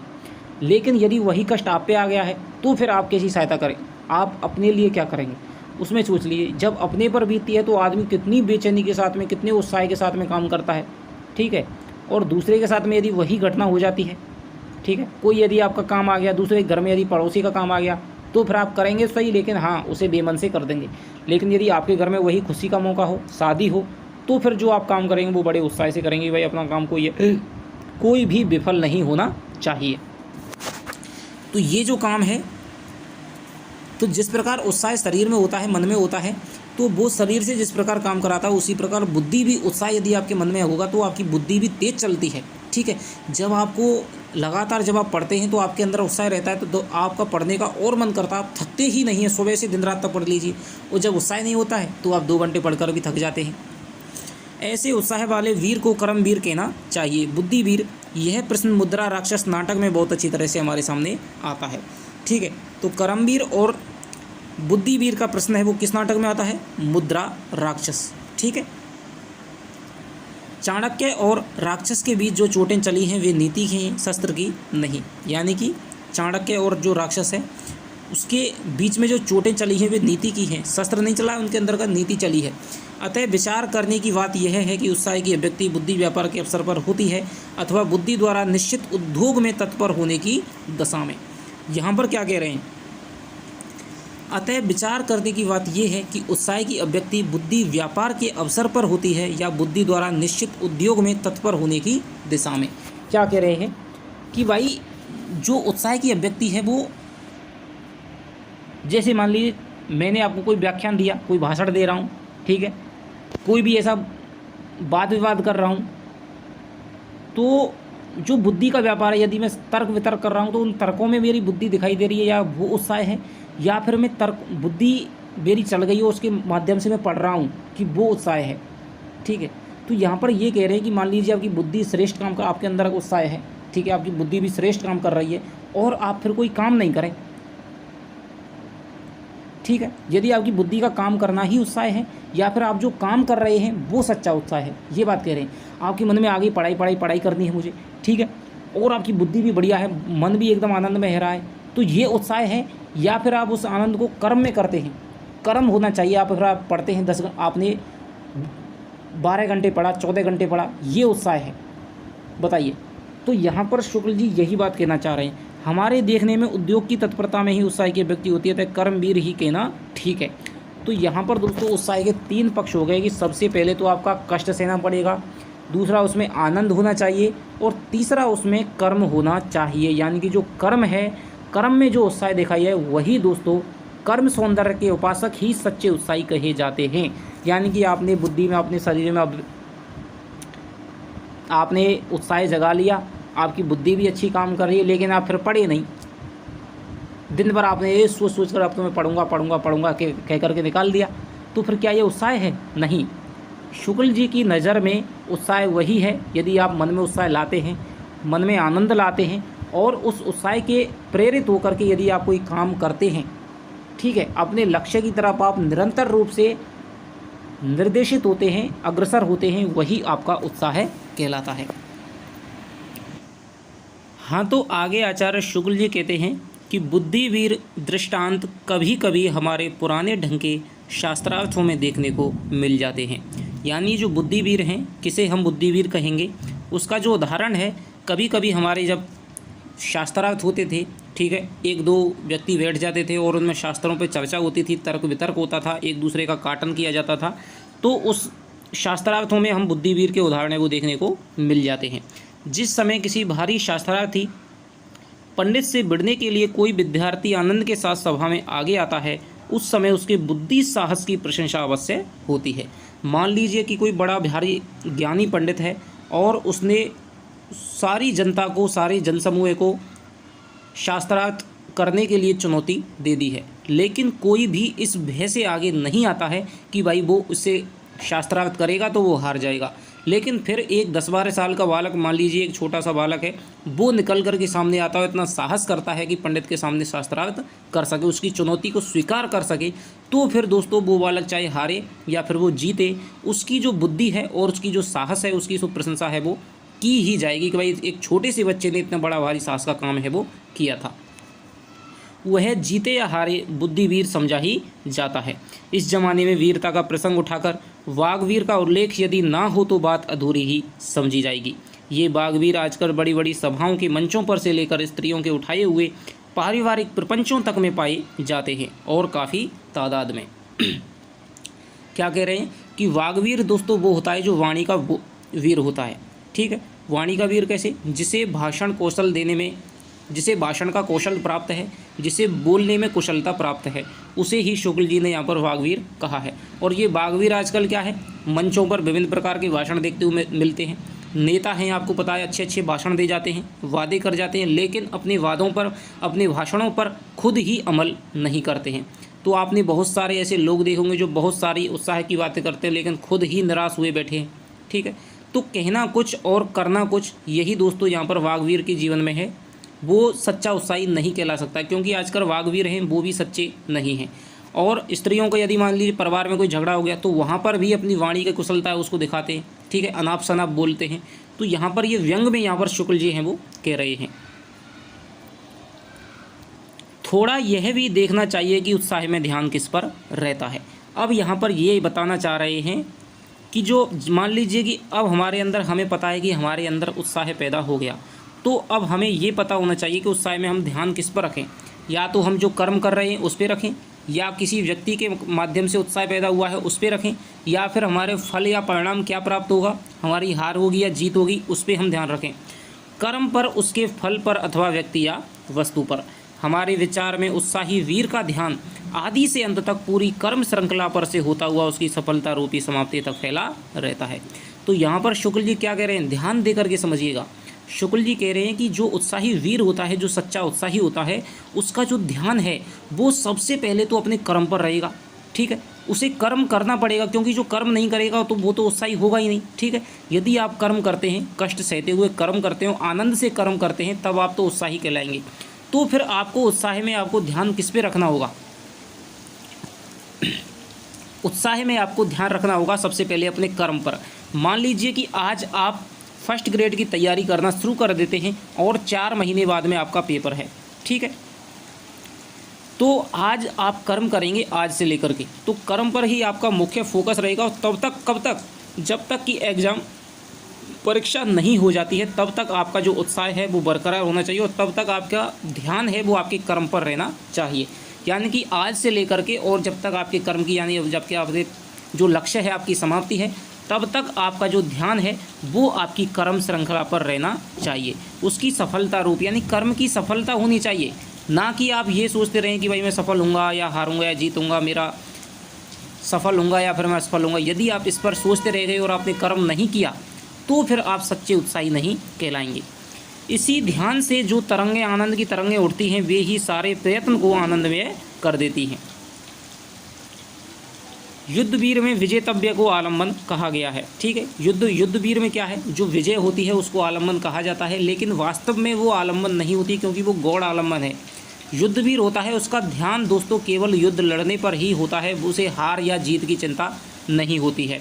उसका अभिप्राय यही है कि विजेतव्य कर्म प्रेरक के रूप में वीर के ध्यान में स्थिर रहता है, और वह कर्म स्वरूप का भी निर्धारण करता है, पर आनंद और साहस के मिश्रित भाव का सीधा लगाव उसके साथ में नहीं रहता है। यानी यहाँ पर क्या कह रहे हैं कि भाई जो युद्धवीर है, युद्ध में लड़ने वाला एक सिपाही होता है या सैनिक होता है, योद्धा होता है, उसका ध्यान है वो विजय पर तो रहता है कि भाई मुझे विजय तो प्राप्त करनी है, लेकिन जो उसका आनंद है और जो उसका साहस है, उसका विजय से कोई तो दोस्तों यहाँ पर शुक्ल जी यही कह रहे हैं कि जो युद्ध में लड़ने वाला सिपाही होता है उसका सीधे प्रत्यक्ष रूप से विजय के साथ में संबंध नहीं होता है, क्योंकि विजय तो उसका लक्ष्य है ही, वो तो गौण है, लेकिन उसमें जो उत्साह की, उसमें जो साहस की जो श्री वृद्धि होती है, वो आपके केवल लड़ने से, उसके युद्ध कौशल से, शत्रुओं को मारने से, युद्ध में वो जो लड़ता है, प्रदर्शन करता है, उससे ही उसके साहस और उसके आनंद की वृद्धि होती है। आनंद और साहस के मिश्रित भाव का सीधा लगाव उसके साथ में नहीं रहता है। सच पूछिए तो वीर के उत्साह का विजय विधायक कर्म या शुद्ध युद्ध ही रहता है। दानवीर और धर्मवीर पर विचार करने से यह बात स्पष्ट हो जाती है। अब मैं आपको बताऊं, इसमें उदाहरण यदि मैं दूं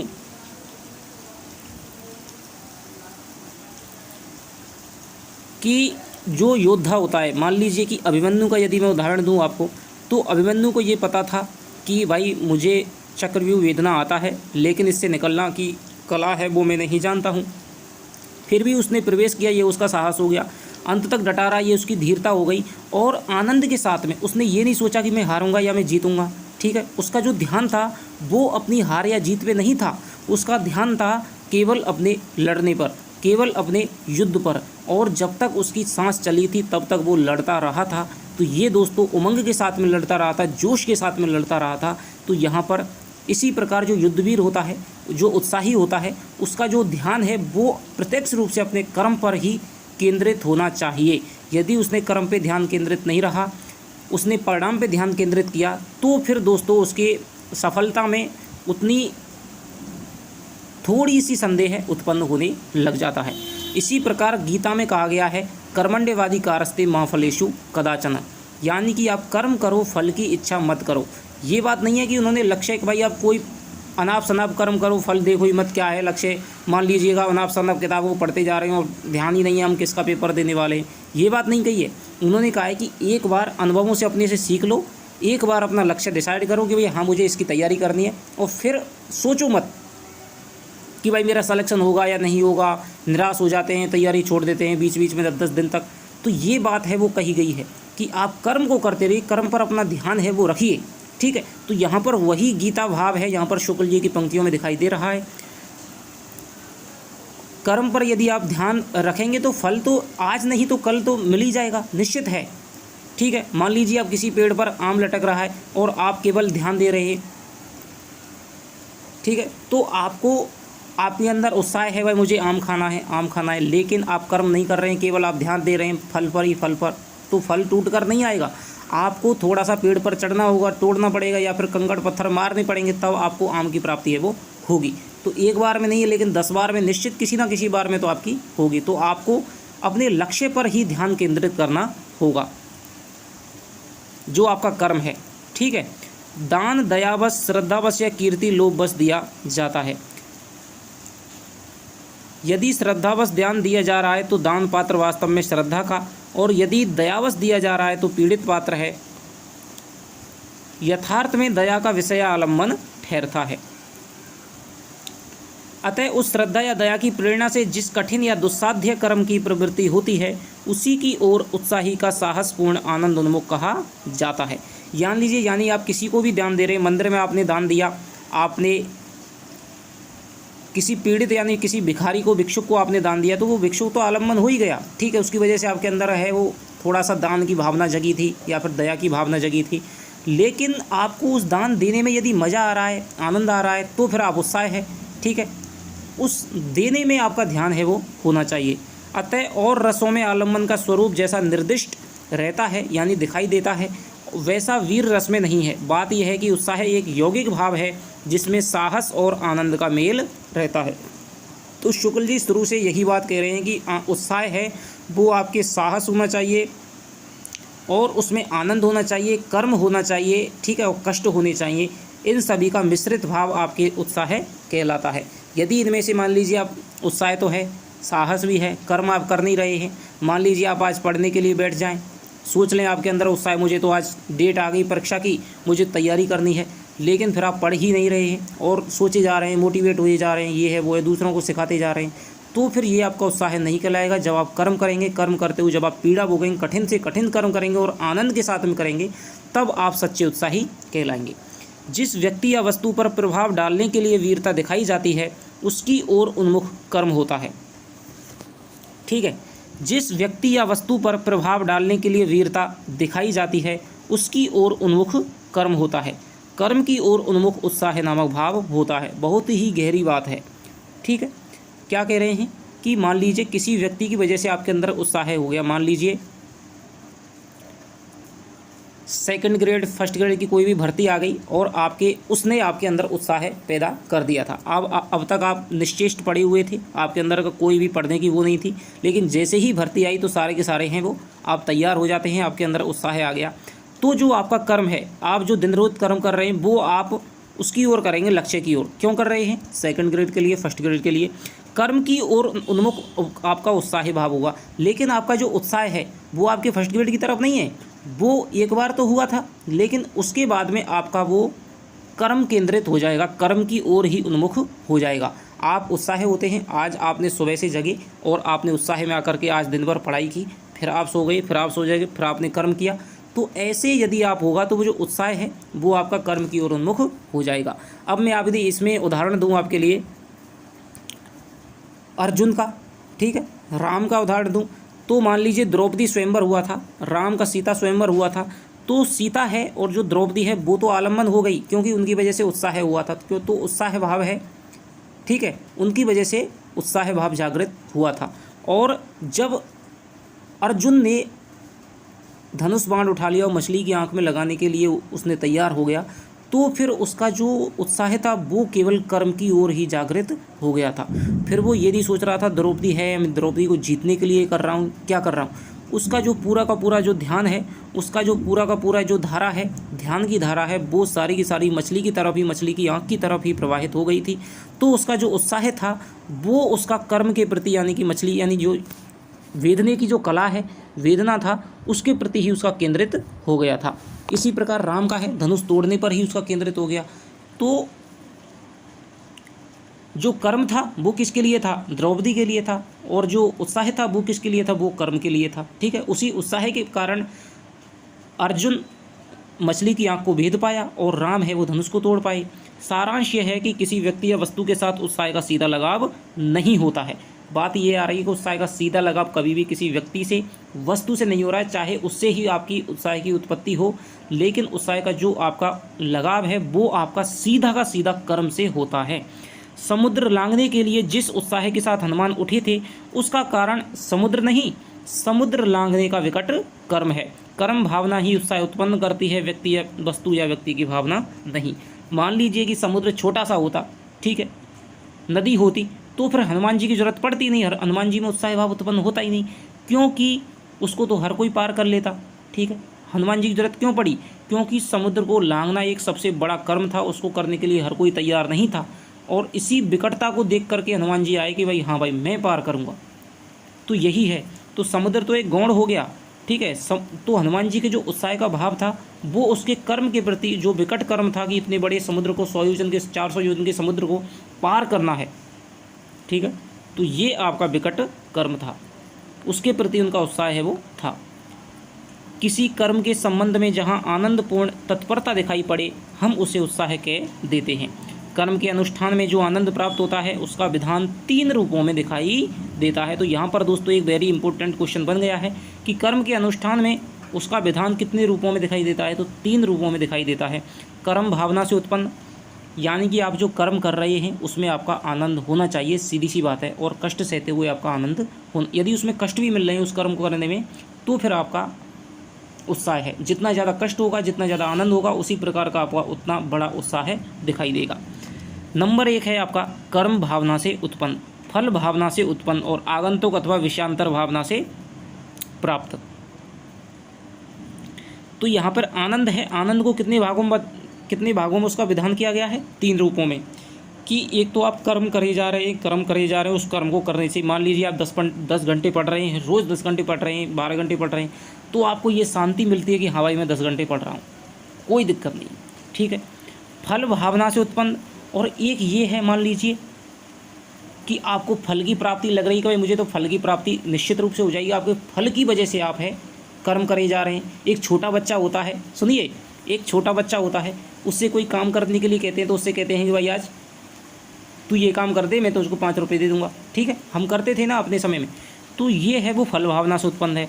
उसे उत्साह क्यों है, क्योंकि उसे पता है कि मुझे 5 रुपये मिलने वाले हैं, टॉफ़ी मिलने वाली है, ठीक है, फलानी खिलौना मिलने वाला है, तो फिर वो काम को कितनी जल्दी से करता है।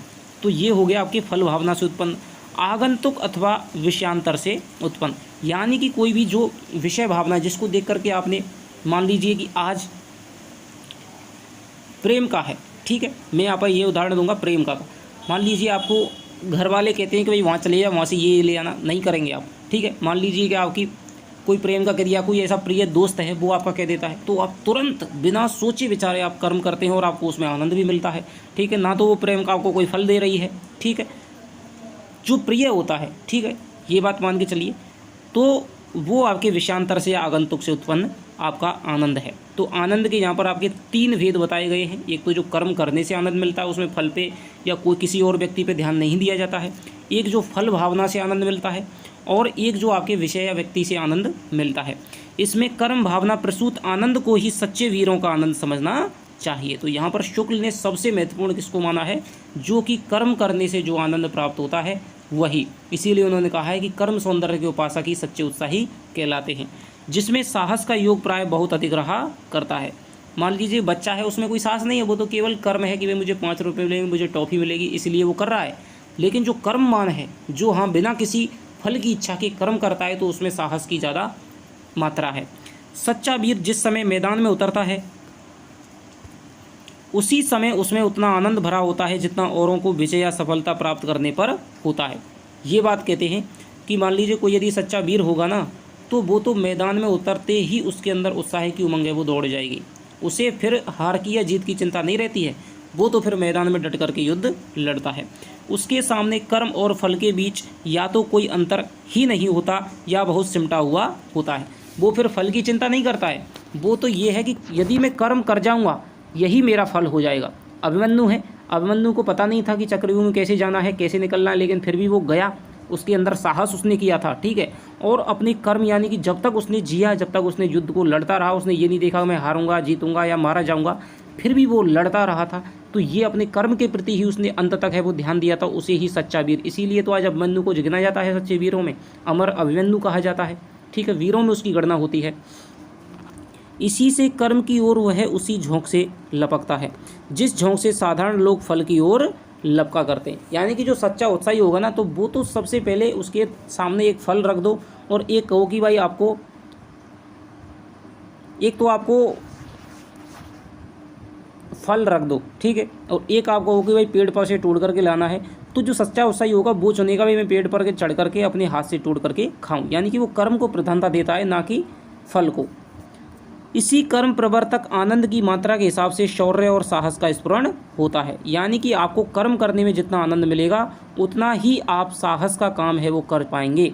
यानी कि आपको युद्ध लड़ने में आनंद मिलता है तो आप हर युद्ध के लिए तैयार हो जाएंगे, और आपको आनंद, यदि आपको भय लगता है तो आप तैयार नहीं होंगे, ठीक है। तो उतना ही आपके शौर्य और साहस का आनंद है वो मिलेगा। अभिमन्यु एक छोटा सा 16 साल का बालक था, लेकिन फिर भी दोस्तों उसका क्या है, उसे युद्ध लड़ने में, उसको कर्म करने, युद्ध के कर्म में उसको इतना आनंद मिलता था कि वो निहत्था, ठीक है, इतनी बड़ी कौरवों के चक्रव्यूह में घुस गया था और सबसे लड़ा था, सारे वीरों से, सारे कौरव वीरों से उसने लड़ाई लड़ी थी। तो इसीलिए तो उसको शौर्य और साहसी कहा जाता है। आगे पढ़ते हैं। फल की भावना से उत्पन्न आनंद भी साधक कर्मों की ओर हर्ष और तत्परता के साथ प्रवृत्त करता है, पर फल का लोभ जहाँ प्रधान रहता है वहाँ कर्म विषयक आनंद उसी फल की भावना की तीव्रता और मंदता पर अवलंबित रहता है। यहाँ पर क्या कह रहे हैं कि मान लीजिए कि आप फल से है तो फिर भी आप कर्म करेंगे, ठीक है। बच्चा है, उसको पता है मुझे टॉफ़ी मिलने वाली है, 2 रुपये मिलने वाले हैं, वो कर्म तो करता है। लेकिन जहाँ पर कर्म विषयक आनंद उसी फल की, लेकिन जहाँ पर फल का लोभ जहाँ प्रधान रहता है, लेकिन जहाँ पर ये हो गया कि भाई मुझे तो केवल टॉफ़ी के लिए काम करना है, तो फिर वो करेगा लेकिन उसे मन से नहीं करेगा। आनंद भी होगा लेकिन वो आनंद उसका नहीं होगा। तो कर्म विषयक आनंद उसी फल की भावना की तीव्रता और मंदता पर अवलंबित रहता है।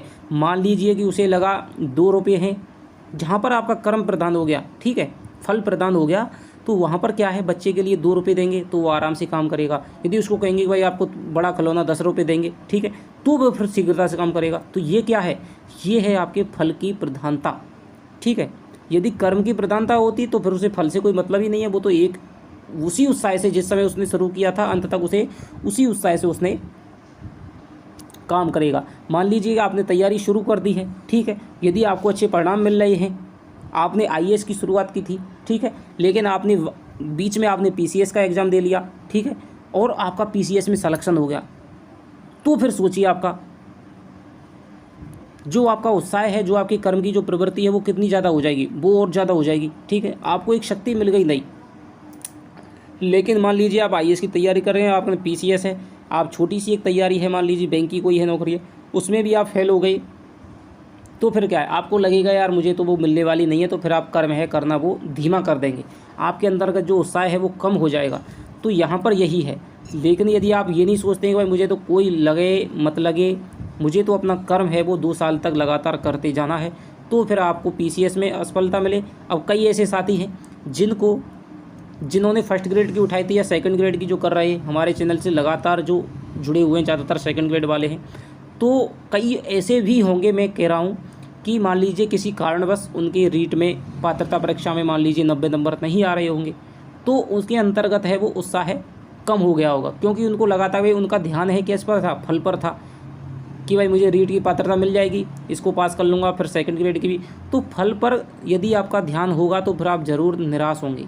लेकिन यदि आपका फल पर ध्यान नहीं था, आपका केवल कर्म पर ध्यान था, आपको पता है भाई मैं तो आपकी सेकंड ग्रेड कर रहा था, मेरी उसकी अच्छी तैयारी है, रीट से मेरा कोई मतलब नहीं है, ठीक है, और फेल होता हूँ तो कोई दिक्कत नहीं है, मुझे तो अपना कर्म है वो करते ही जाना है, मैं जो कर्म कर रहा हूँ उससे मैं संतुष्ट हूँ, तो फिर दोस्तों उस पर फिर कोई प्रभाव नहीं पड़ता है।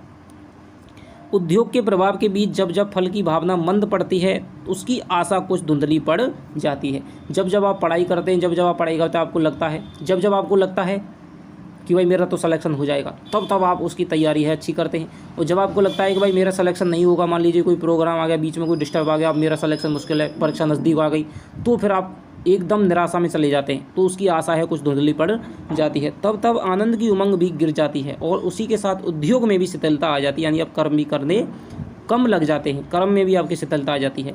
पर कर्म भावना प्रधान उत्साह बराबर एक रस रहता है, यानी आज से आपने जिस तरह शुरुआत किया है और अंत तक आप फल पर ध्यान ही नहीं देते हैं, फलासक्त उत्साही असफल होने पर खिन्न और दुखी होता है। यही बात है कि मान लीजिए आपने तैयारी की थी, भाई मेरा इस उद्देश्य को लेकर मेरा तो सेकंड ग्रेड में सिलेक्शन होना ही चाहिए, लेकिन आपका नहीं हुआ, तो फिर आप दुखी और खिन्न हो जाएंगे। लेकिन जो कर्मवीर है, जो अपना काम कर्म पर ध्यान रखता है, वो क्या कहेगा, मान लीजिए वो असफल भी हो जाता है, वो कहेगा भाई मैंने पूरे ढंग से, मैंने अपने पूरे उत्साह के साथ में कर्म किया था, ये भगवान की इच्छा थी, उसने दिया नहीं दिया, लेकिन मैं अपने कर्म से संतुष्ट था, मुझे कोई भी दुख नहीं है, आगे फिर से मैं मेहनत करूँगा, आगे फिर से कर्म करूँगा।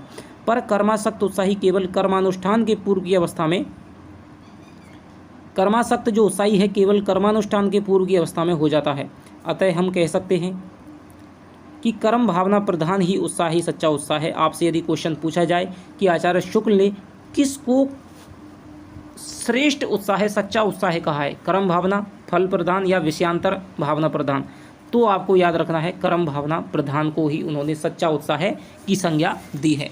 फल भावना प्रधान उत्साह तो लोभ का ही एक प्रच्छन्न रूप है। यदि आप फल के कारण, यदि आप ये सोचते हैं कि भाई आईएएस की बड़ी नौकरी है, ठीक है, और मैं इसे प्राप्त कर लूँगा तो ये हो जाएगा, मेरे पास गाड़ी हो जाएगी, एक जिले का मालिक, तो ये जो चीज़ है ये दोस्तों आपकी एक लोभ का ही एक परिणाम होगा, ठीक है। कई बार क्या है, लोग छोटे सी चीज़ के लिए आप आईएएस बड़ी बड़ी नौकरियों को भी छोड़ देते हैं, ठीक है, तो वहाँ पर तो क्या है, उनको कर्म, उन्होंने सफलता से असफलता से, लाभ से हानि से उन्हें कोई मतलब नहीं है, उन्हें तो अपना कर्म करना है।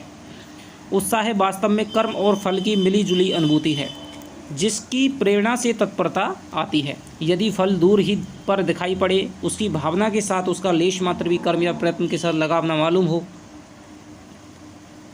यदि फल दूर पर ही दिखाई पड़े, उसकी भावना के साथ ही उसका लेश मात्र भी कर्म या प्रयत्न के साथ लगाव मालूम ना हो, तो हमारे हाथ पांव कभी ना उठें। कई बार क्या होता है, कई ऐसे होते हैं कि जो मान लीजिए कि भाई ये नौकरी तो भाई बड़ी है, ये तो हमारे बस की बात नहीं है, तो फिर वो उसके हिसाब से प्रयत्न करते ही नहीं है, ठीक है।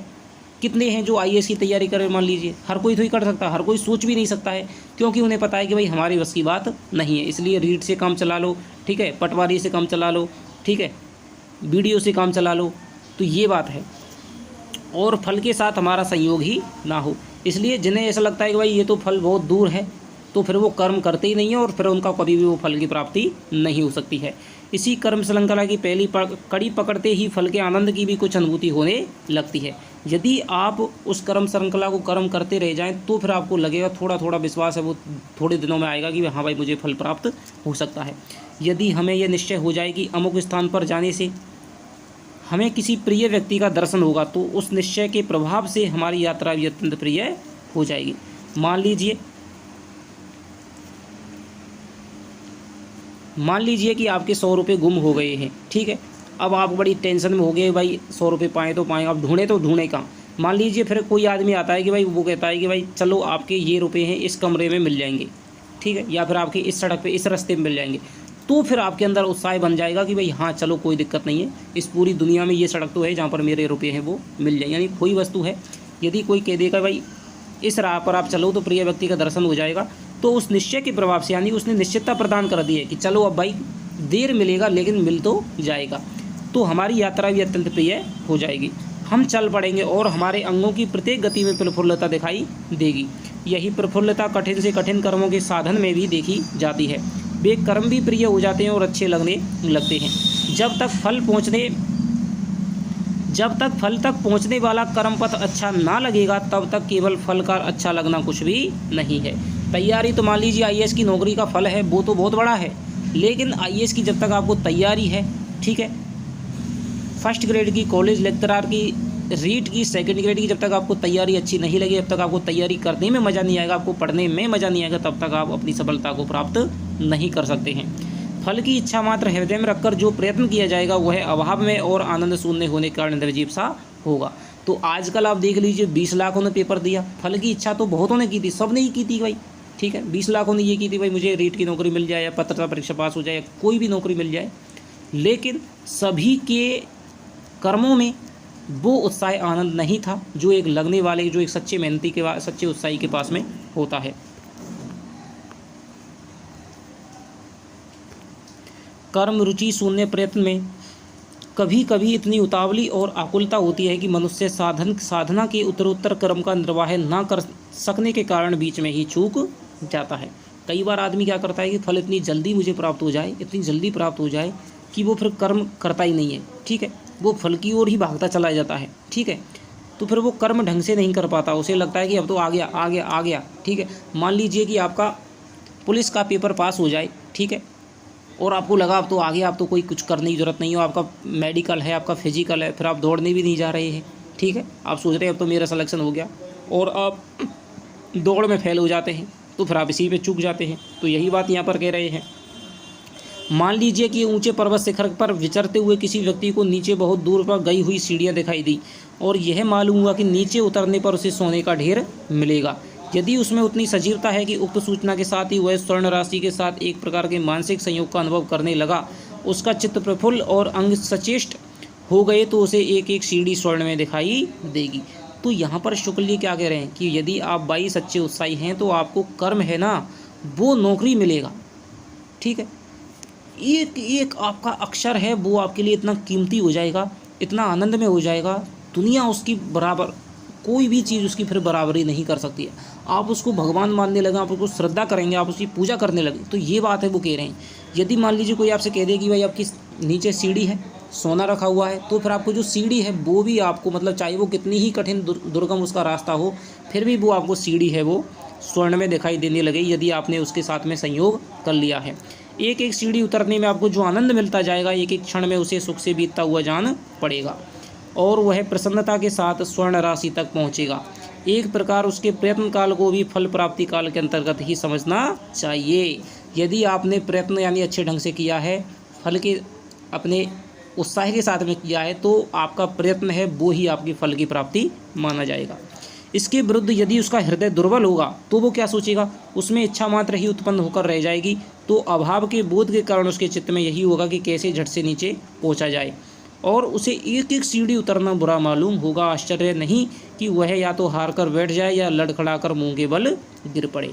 और यदि उसके अंतर्गत अधीरता हुई तो वो सोचेगा जल्दी से झपट, लालच हुआ, लोभ हुआ, तो जल्दी से झपट करके कैसे मैं सोने तक पहुँचूँ, उसे फिर सीढ़ियों से मतलब नहीं है। तो यही बात काम है।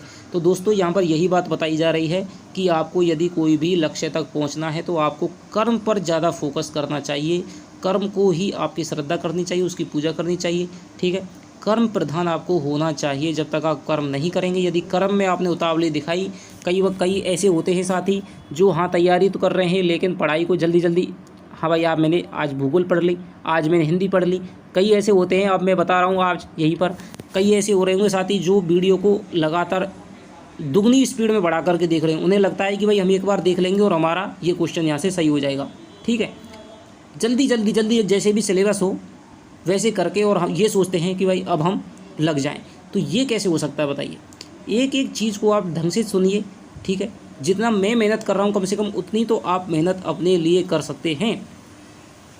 तो यहीं पर यदि आपकी अधीरता है, जल्दबाजी है, तो फिर आपके कोई भी मतलब नहीं है। और यदि आपके अंदर धीरता है, ठीक है, साहस है, तो फिर आप कर्म के प्रति है उतने ही सजग होंगे, ठीक है, जितना आपको होना चाहिए। फल की विशेष आसक्ति से कर्म के लाघव की वासना उत्पन्न होती है। यदि आप में फल के प्रति विशेष मोह है, विशेष लोभ है कि भाई मुझे जल्दी से जल्दी फल मिल जाए, तो फिर आपका जो कर्म है वो आपका छोटा हो जाएगा। फिर आप कर्म क्यों करेंगे, मान लीजिए यदि कोई सरकार आज से यूँ कह देगी भाई चलिए आप, उसे तो छोड़िए, मैं आपको यही बता रहा हूँ, रीट वाली बात बता रहा हूँ, ठीक है। रीट में था कि भाई 90 नंबर पे 85 नंबर पे पास हो जाएंगे, 83 नंबर पे पास हो जाएंगे। तो फिर बहुतों ने क्या सोचा, सब ने ही सोचा था कि यार 90 नंबर पे ही तो लाने हैं, क्यों मेहनत करें, 90 नंबर ही तो लाने, क्यों मेहनत करें, ठीक है। क्योंकि उन्हें फल की विशेष आसक्ति की, रीट की पात्रता है, आसानी से मिल जाएगी, तो फिर ज़्यादा मेहनत करने की क्यों जरूरत है, क्यों पढ़ा जाए, संस्कृत को क्यों पढ़ा जाए। और उसी संस्कृत ने सबको ले डूबी, ठीक है। तो यही बात कह रहे हैं, कर्म फिर आपका है वो छोटा हो जाता है। चित्त में यही आता है कि कर्म बहुत कम या बहुत सरल करना पड़े और फल बहुत सा मिल जाए। श्री कृष्ण ने कर्म मार्ग से फलासक्ति की प्रबलता हटाने का बहुत ही स्पष्ट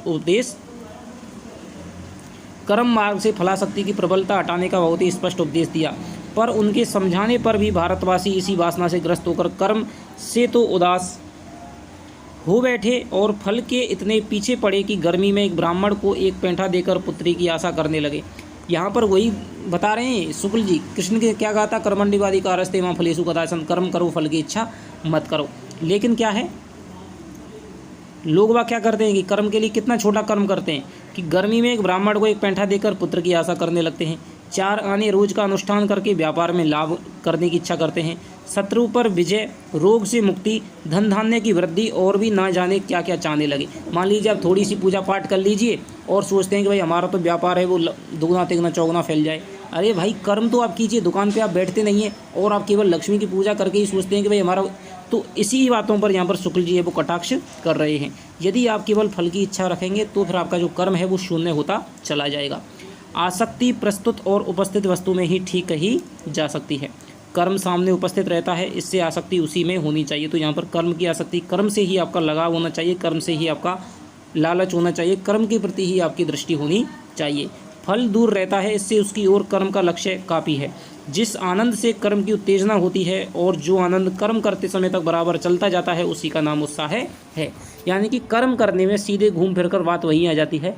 कर्म करने में यदि आपको आनंद मिल रहा है, आज आप सभी दोस्त तैयारी कर रहे हैं इस क्लास को, जो भी ले रहे हैं उनको क्लास लेने में यदि आनंद आ रहा है दोस्तों, तो मैं बता रहा हूँ वो साइकोलॉजी में अभिप्रेरणा कहलाएगी और यहाँ पर आपका उत्साह कहलाएगा शुक्ल जी की नज़र में। कर्म के मार्ग पर आनंदपूर्वक चलता हुआ उत्साही मनुष्य यदि अंतिम फल तक भी ना पहुँचे तो उसकी दशा कर्म ना करने वालों की अपेक्षा अधिकतर अवस्थाओं से अच्छी ही रहेगी। मान लीजिए कि आपने IAS की तैयारी की और आपको IAS की प्राप्ति नहीं हुई, लेकिन आपने कर्म इतने ज़ोरदार तरीके से किया, तो फिर आप दोस्तों कम से कम ज़िंदगी में कुछ ना कुछ तो ढंग का कर ही लेंगे। IAS भी नहीं बन पाए तो कुछ ना कुछ तो ढंग का कर ही लेंगे, क्योंकि एक तो कर्म काल में उसका जो जीवन बीता हुआ है संतोष या आनंद में बीता। तो कब आपको पता चलेगा कि आपने कर्म किया है तो वो आपने सही से किया है, आपको संतोष की प्राप्ति हो जाएगी। यदि आप सोचते हैं भाई मैं फर्स्ट ग्रेड में लग जाऊं, किसी भी नौकरी में लग जाऊं, और आपको लगता है कि भाई मैं 10 घंटे पढ़ता हूं, 10 घंटे मुझे पढ़ना चाहिए और आप 2 घंटे ही पढ़ रहे हैं, तो फिर आपको संतोष की प्राप्ति नहीं होगी। यदि आपको लगता है मुझे 10 घंटे पढ़ना चाहिए और आप 10 घंटे या 11 घंटे पढ़ पा रहे हैं, तो फिर आपको रोज़ का रोज़ संतोष प्राप्त होगा। इससे पता चलता है कि आप कर्म के प्रति भी आप उत्साही हैं, कर्म के प्रति आपकी दृष्टि है। उसके उपरांत फल की अप्राप्ति पर उसे यह पछतावा ना रहा कि मैंने प्रयत्न नहीं किया। कई क्या कर रहे हैं, अब की बार जिनके भी 90 नंबर नहीं आ रहे हैं, जो भी रीट में मान लीजिए पास नहीं हो रहे हैं, तो उनका क्या है, यार मैं थोड़ा सा पढ़ लेता तो शायद मेरा है वो पास हो जाता। तो ये है वो फिर पछतावा रहता है। लेकिन जो कर्म करता है उसको केवल थोड़ा सा पछतावा होता है, लेकिन उसे उतना पछतावा नहीं होता। उसे लगता है मैंने कर्म तो किया, अब की बार नहीं तो अगली बार सही। फल पहले से कोई बना बनाया पदार्थ नहीं होता है। अनुकूल प्रयत्न कर्म के अनुसार उसका एक एक अंग की योजना होती है। यानी कोई भी फल है वो पहले से निश्चित नहीं होता है, आप जितने कर्म करेंगे उसके अनुसार अपना फल का निर्धारण है वो करेंगे। बुद्धि द्वारा पूर्ण रूपेण निश्चित की हुई व्यापार परंपरा का नाम ही प्रयत्न है। यानी बुद्धि से आज आपने सोच लिया 10 घंटे मुझे पढ़ना है, तो यदि आप 10 घंटे आप फिर पढ़ेंगे तो फिर उसका प्रयत्न है, वो भी आपका कर्म है। किसी मनुष्य के घर का कोई प्राणी बीमार है, वह वैद्यों के यहाँ से जब तक औषधि ला ला कर रोगी को देता जाता है और इधर उधर दौड़ धूप करता जाता है, तब तक उसके चित्त में जो संतोष रहता है, प्रत्येक नए उपचार के साथ जो आनंद का उन्मेष होता रहता है, यह उसे कदापि न प्राप्त होगा यदि वह रोता हुआ बैठा रहता। मान लीजिए कि आज आप बीमार हो जाते हैं और आप घर पे बैठे रहते हैं और सोचते रहते हैं भाई मैं ठीक हो जाऊं, तो आपको संतोष। लेकिन यदि आपने कह दिया कि भाई फलाने डॉक्टर की दवाई ले आइए, उसे सही कर, तो आपको एकदम आशा लग जाएगी, हाँ भाई थोड़ा सा तो मेरा सही हुआ। ठीक है, चाहे थोड़ा सा ही हो, आपने कर्म किया तो आपका संतुष्ट मिलेगा, हाँ भाई।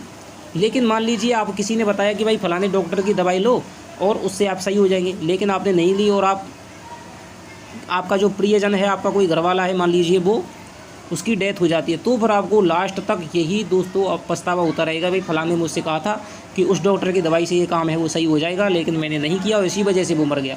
तो ये संतोष और असंतोष की बात है वो बता रहे हैं। यदि आप कर्म करते हैं तो आपको संतोष रहेगा, और यदि आप कर्म नहीं करते हैं तो फिर आपको असंतोष रहेगा। प्रयत्न की अवस्था में उसके जीवन का जितना अंश संतोष, आशा और उत्साह में बीता, अप्रयत्न की दशा में उतना ही अंश केवल शोक और दुख में कटता। इसके अतिरिक्त रोगी के ना अच्छे होने की दशा में वह आत्मग्लानि के उस कठोर दुख से बचा रहेगा जो उसे जीवन भर यह सोच कर होता कि मैंने पूरा प्रयत्न नहीं किया।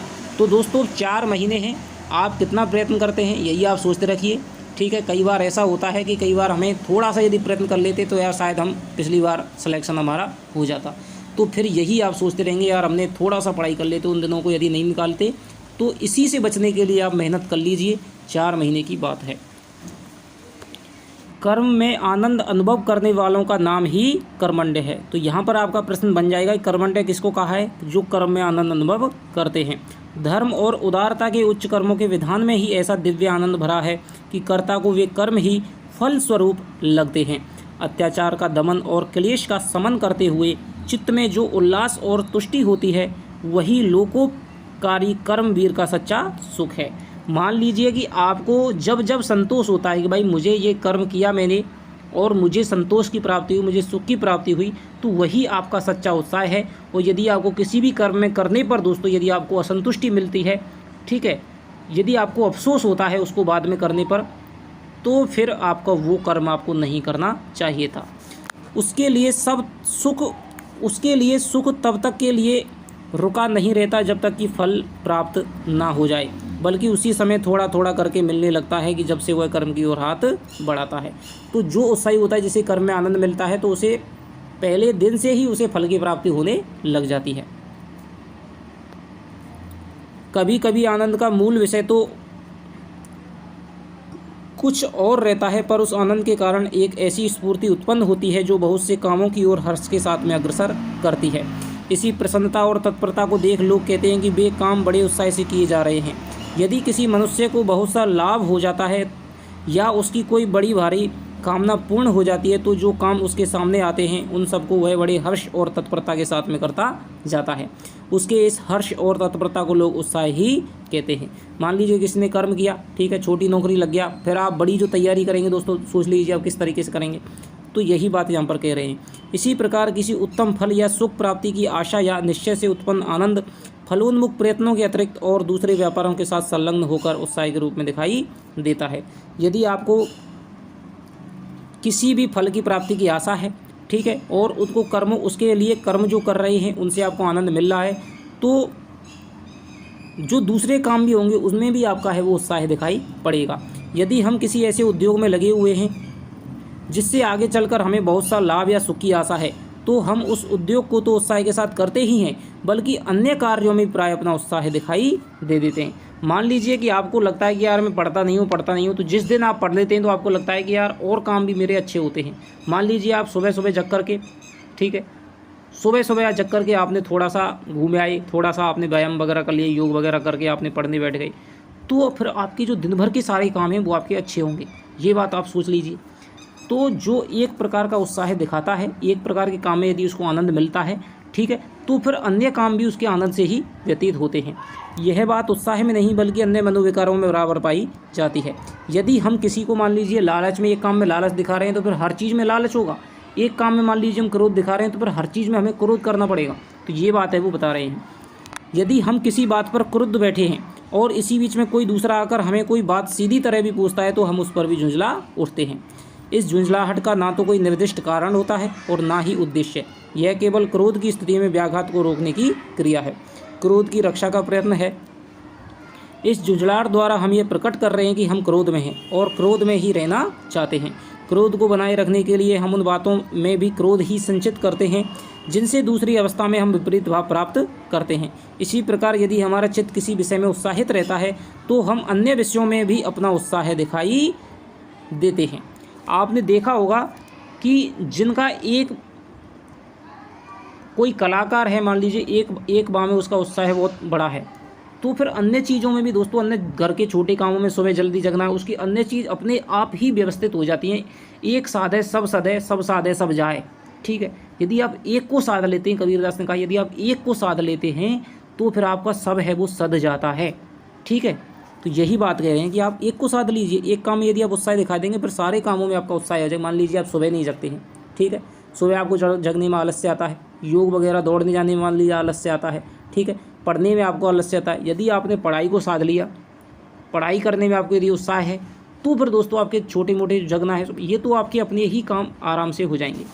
यदि हमारा मन बढ़ा हुआ रहता है तो हम बहुत से काम प्रसन्नतापूर्वक करने के लिए तैयार हो जाते हैं। इसी बात का विचार करके सलाम साधक लोग हाकिमों से मुलाकात करने से पहले अर्दलियों से उनका मिजाज पूछ लिया करते हैं। तो ये क्या कह रहे हैं, मान लीजिए आप किसी से मिलने गए, बड़े अफसर से मिलने गए, ठीक है, सलाम साधक लोग हाकिमों से, यानी कि जो बड़ा हाकिम है यानी बड़ा अफसर है, उससे मुलाकात करने से पहले अर्दली यानी जो उसका कर्मचारी है, जो उसका साथी है, ठीक है, जो उसका पीए रहता है, उससे उसका मूड पूछ लिए। मान लीजिए आप किसी बड़े आदमी से किसी गलत समय पे मिलने पहुंच गए तो फिर आपकी जो मुलाकात है वो सफल नहीं हो पाएगी। और यदि आपने छोटे लोगों से उसका जो पीए है उससे उसका मूड पूछ लिया कि सर का मूड कैसा है, ठीक है, अच्छा है या बुरा है, ठीक है। कई बार इंटरव्यू भी इसलिए फेल हो जाते हैं क्योंकि इंटरव्यू लेने वालों का मूड ख़राब नहीं होता है। कई बार परीक्षक इसलिए कॉपी गलत जांच देता है क्योंकि उसका मूड ख़राब होता है, ठीक है, लड़ाई हो जाती है किसी वजह से भी उसका मूड ख़राब हो, आपकी कॉपी चले गई तो और को तो दिए थे 80 नंबर, आपको मिले थे 50 नंबर, तो ये आपका फ़र्क पड़ता है। ठीक है, तो यही दोस्तों उत्साह की बात होती है। जब आप एक काम में उत्साह दिखाते हैं तो आपके अन्य कामों में भी आपका उत्साह दिखाई देता है। यदि आप एक काम में क्रोध दिखाएंगे तो अन्य काम फिर से आपको सभी कामों में क्रोध दिखाई देगा। ठीक है, तो ये आपका दोस्तों आपका उत्साह निबंध हो गया। तो आशा करता हूँ कि दोस्तों जितना मेरे से हो पाया मैंने आपको उतना कराने का प्रयास किया है। यदि आपने एक बार ये इस तरह से पढ़ लिया तो आपको दोबारा से दोस्तों उत्साह पढ़ने की आपको ज़रूरत नहीं पड़ जाएगी। लेकिन फिर भी यदि आपको किसी भी पंक्ति में समझ में नहीं आई हो तो फिर मैं ये कहता हूँ आप मुझे टेलीग्राम पर मैसेज करें। ठीक है, कोई भी यदि पंक्ति है यदि आपको नहीं समझ में आ रही है तो फिर आप पूछ सकते हैं। ठीक है, कमेंट में आप लिख सकते हैं। जब मैं आपको क्वेश्चन आंसर वगैरह कराऊंगा, ठीक है, विचार विश्लेषण उसका कराऊंगा, तो फिर मैं आपको उस चीज़ की और व्याख्या कर दूंगा। ठीक है, और इसके क्वेश्चन है दोस्तों वो आपके लाइन से ही बनते हैं। जैसे कर्म के आधार पर आनंद की कितनी श्रेणी है, ठीक है, मीमांसकों ने जो उत्साह है उसको कितने भागों में बांटा है, दानवीर, युद्धवीर, दयावीर, धर्मवीर। ठीक है, और जो स्थान भय में दुख वर्ग में भय का है वही स्थान आनंद वर्ग में उत्साह का है। कर्म, सौंदर्य, सच, ऐसी जो पंक्तियाँ उनमें खाली जगह दे देगा। छोटे छोटे प्रश्न यहाँ से आपके बनेंगे। ठीक है, तो सारे प्रश्न हैं वो मैं आपको करा दूँगा, आपको कोई भी दिक्कत नहीं है, समझ में आना चाहिए। यदि कोई समझ में बेस यदि आपका क्वेश्चन है तो फिर वो आपको करना आना चाहिए। तो एक बार में समझ नहीं आया दोस्तों, 2 बार वीडियो को देखना, 2 बार के बाद में आपको देखने की ज़रूरत नहीं पड़ेगी। चिंतामणि वगैरह आपको कुछ भी खरीदने की ज़रूरत नहीं है, मैं इसकी PDF है वो आपको ग्रुप में भेज दूंगा। यदि आप अभी तक हिंदी हब ऑफिशियल के ग्रुप से नहीं जुड़े हैं तो डिस्क्रिप्शन में लिंक है, जुड़ जाइएगा। तो चलिए आपसे मिलता हूँ अगले निबंध के साथ में, तब तक के लिए दोस्तों बाय बाय, जय हिंद, जय भारत।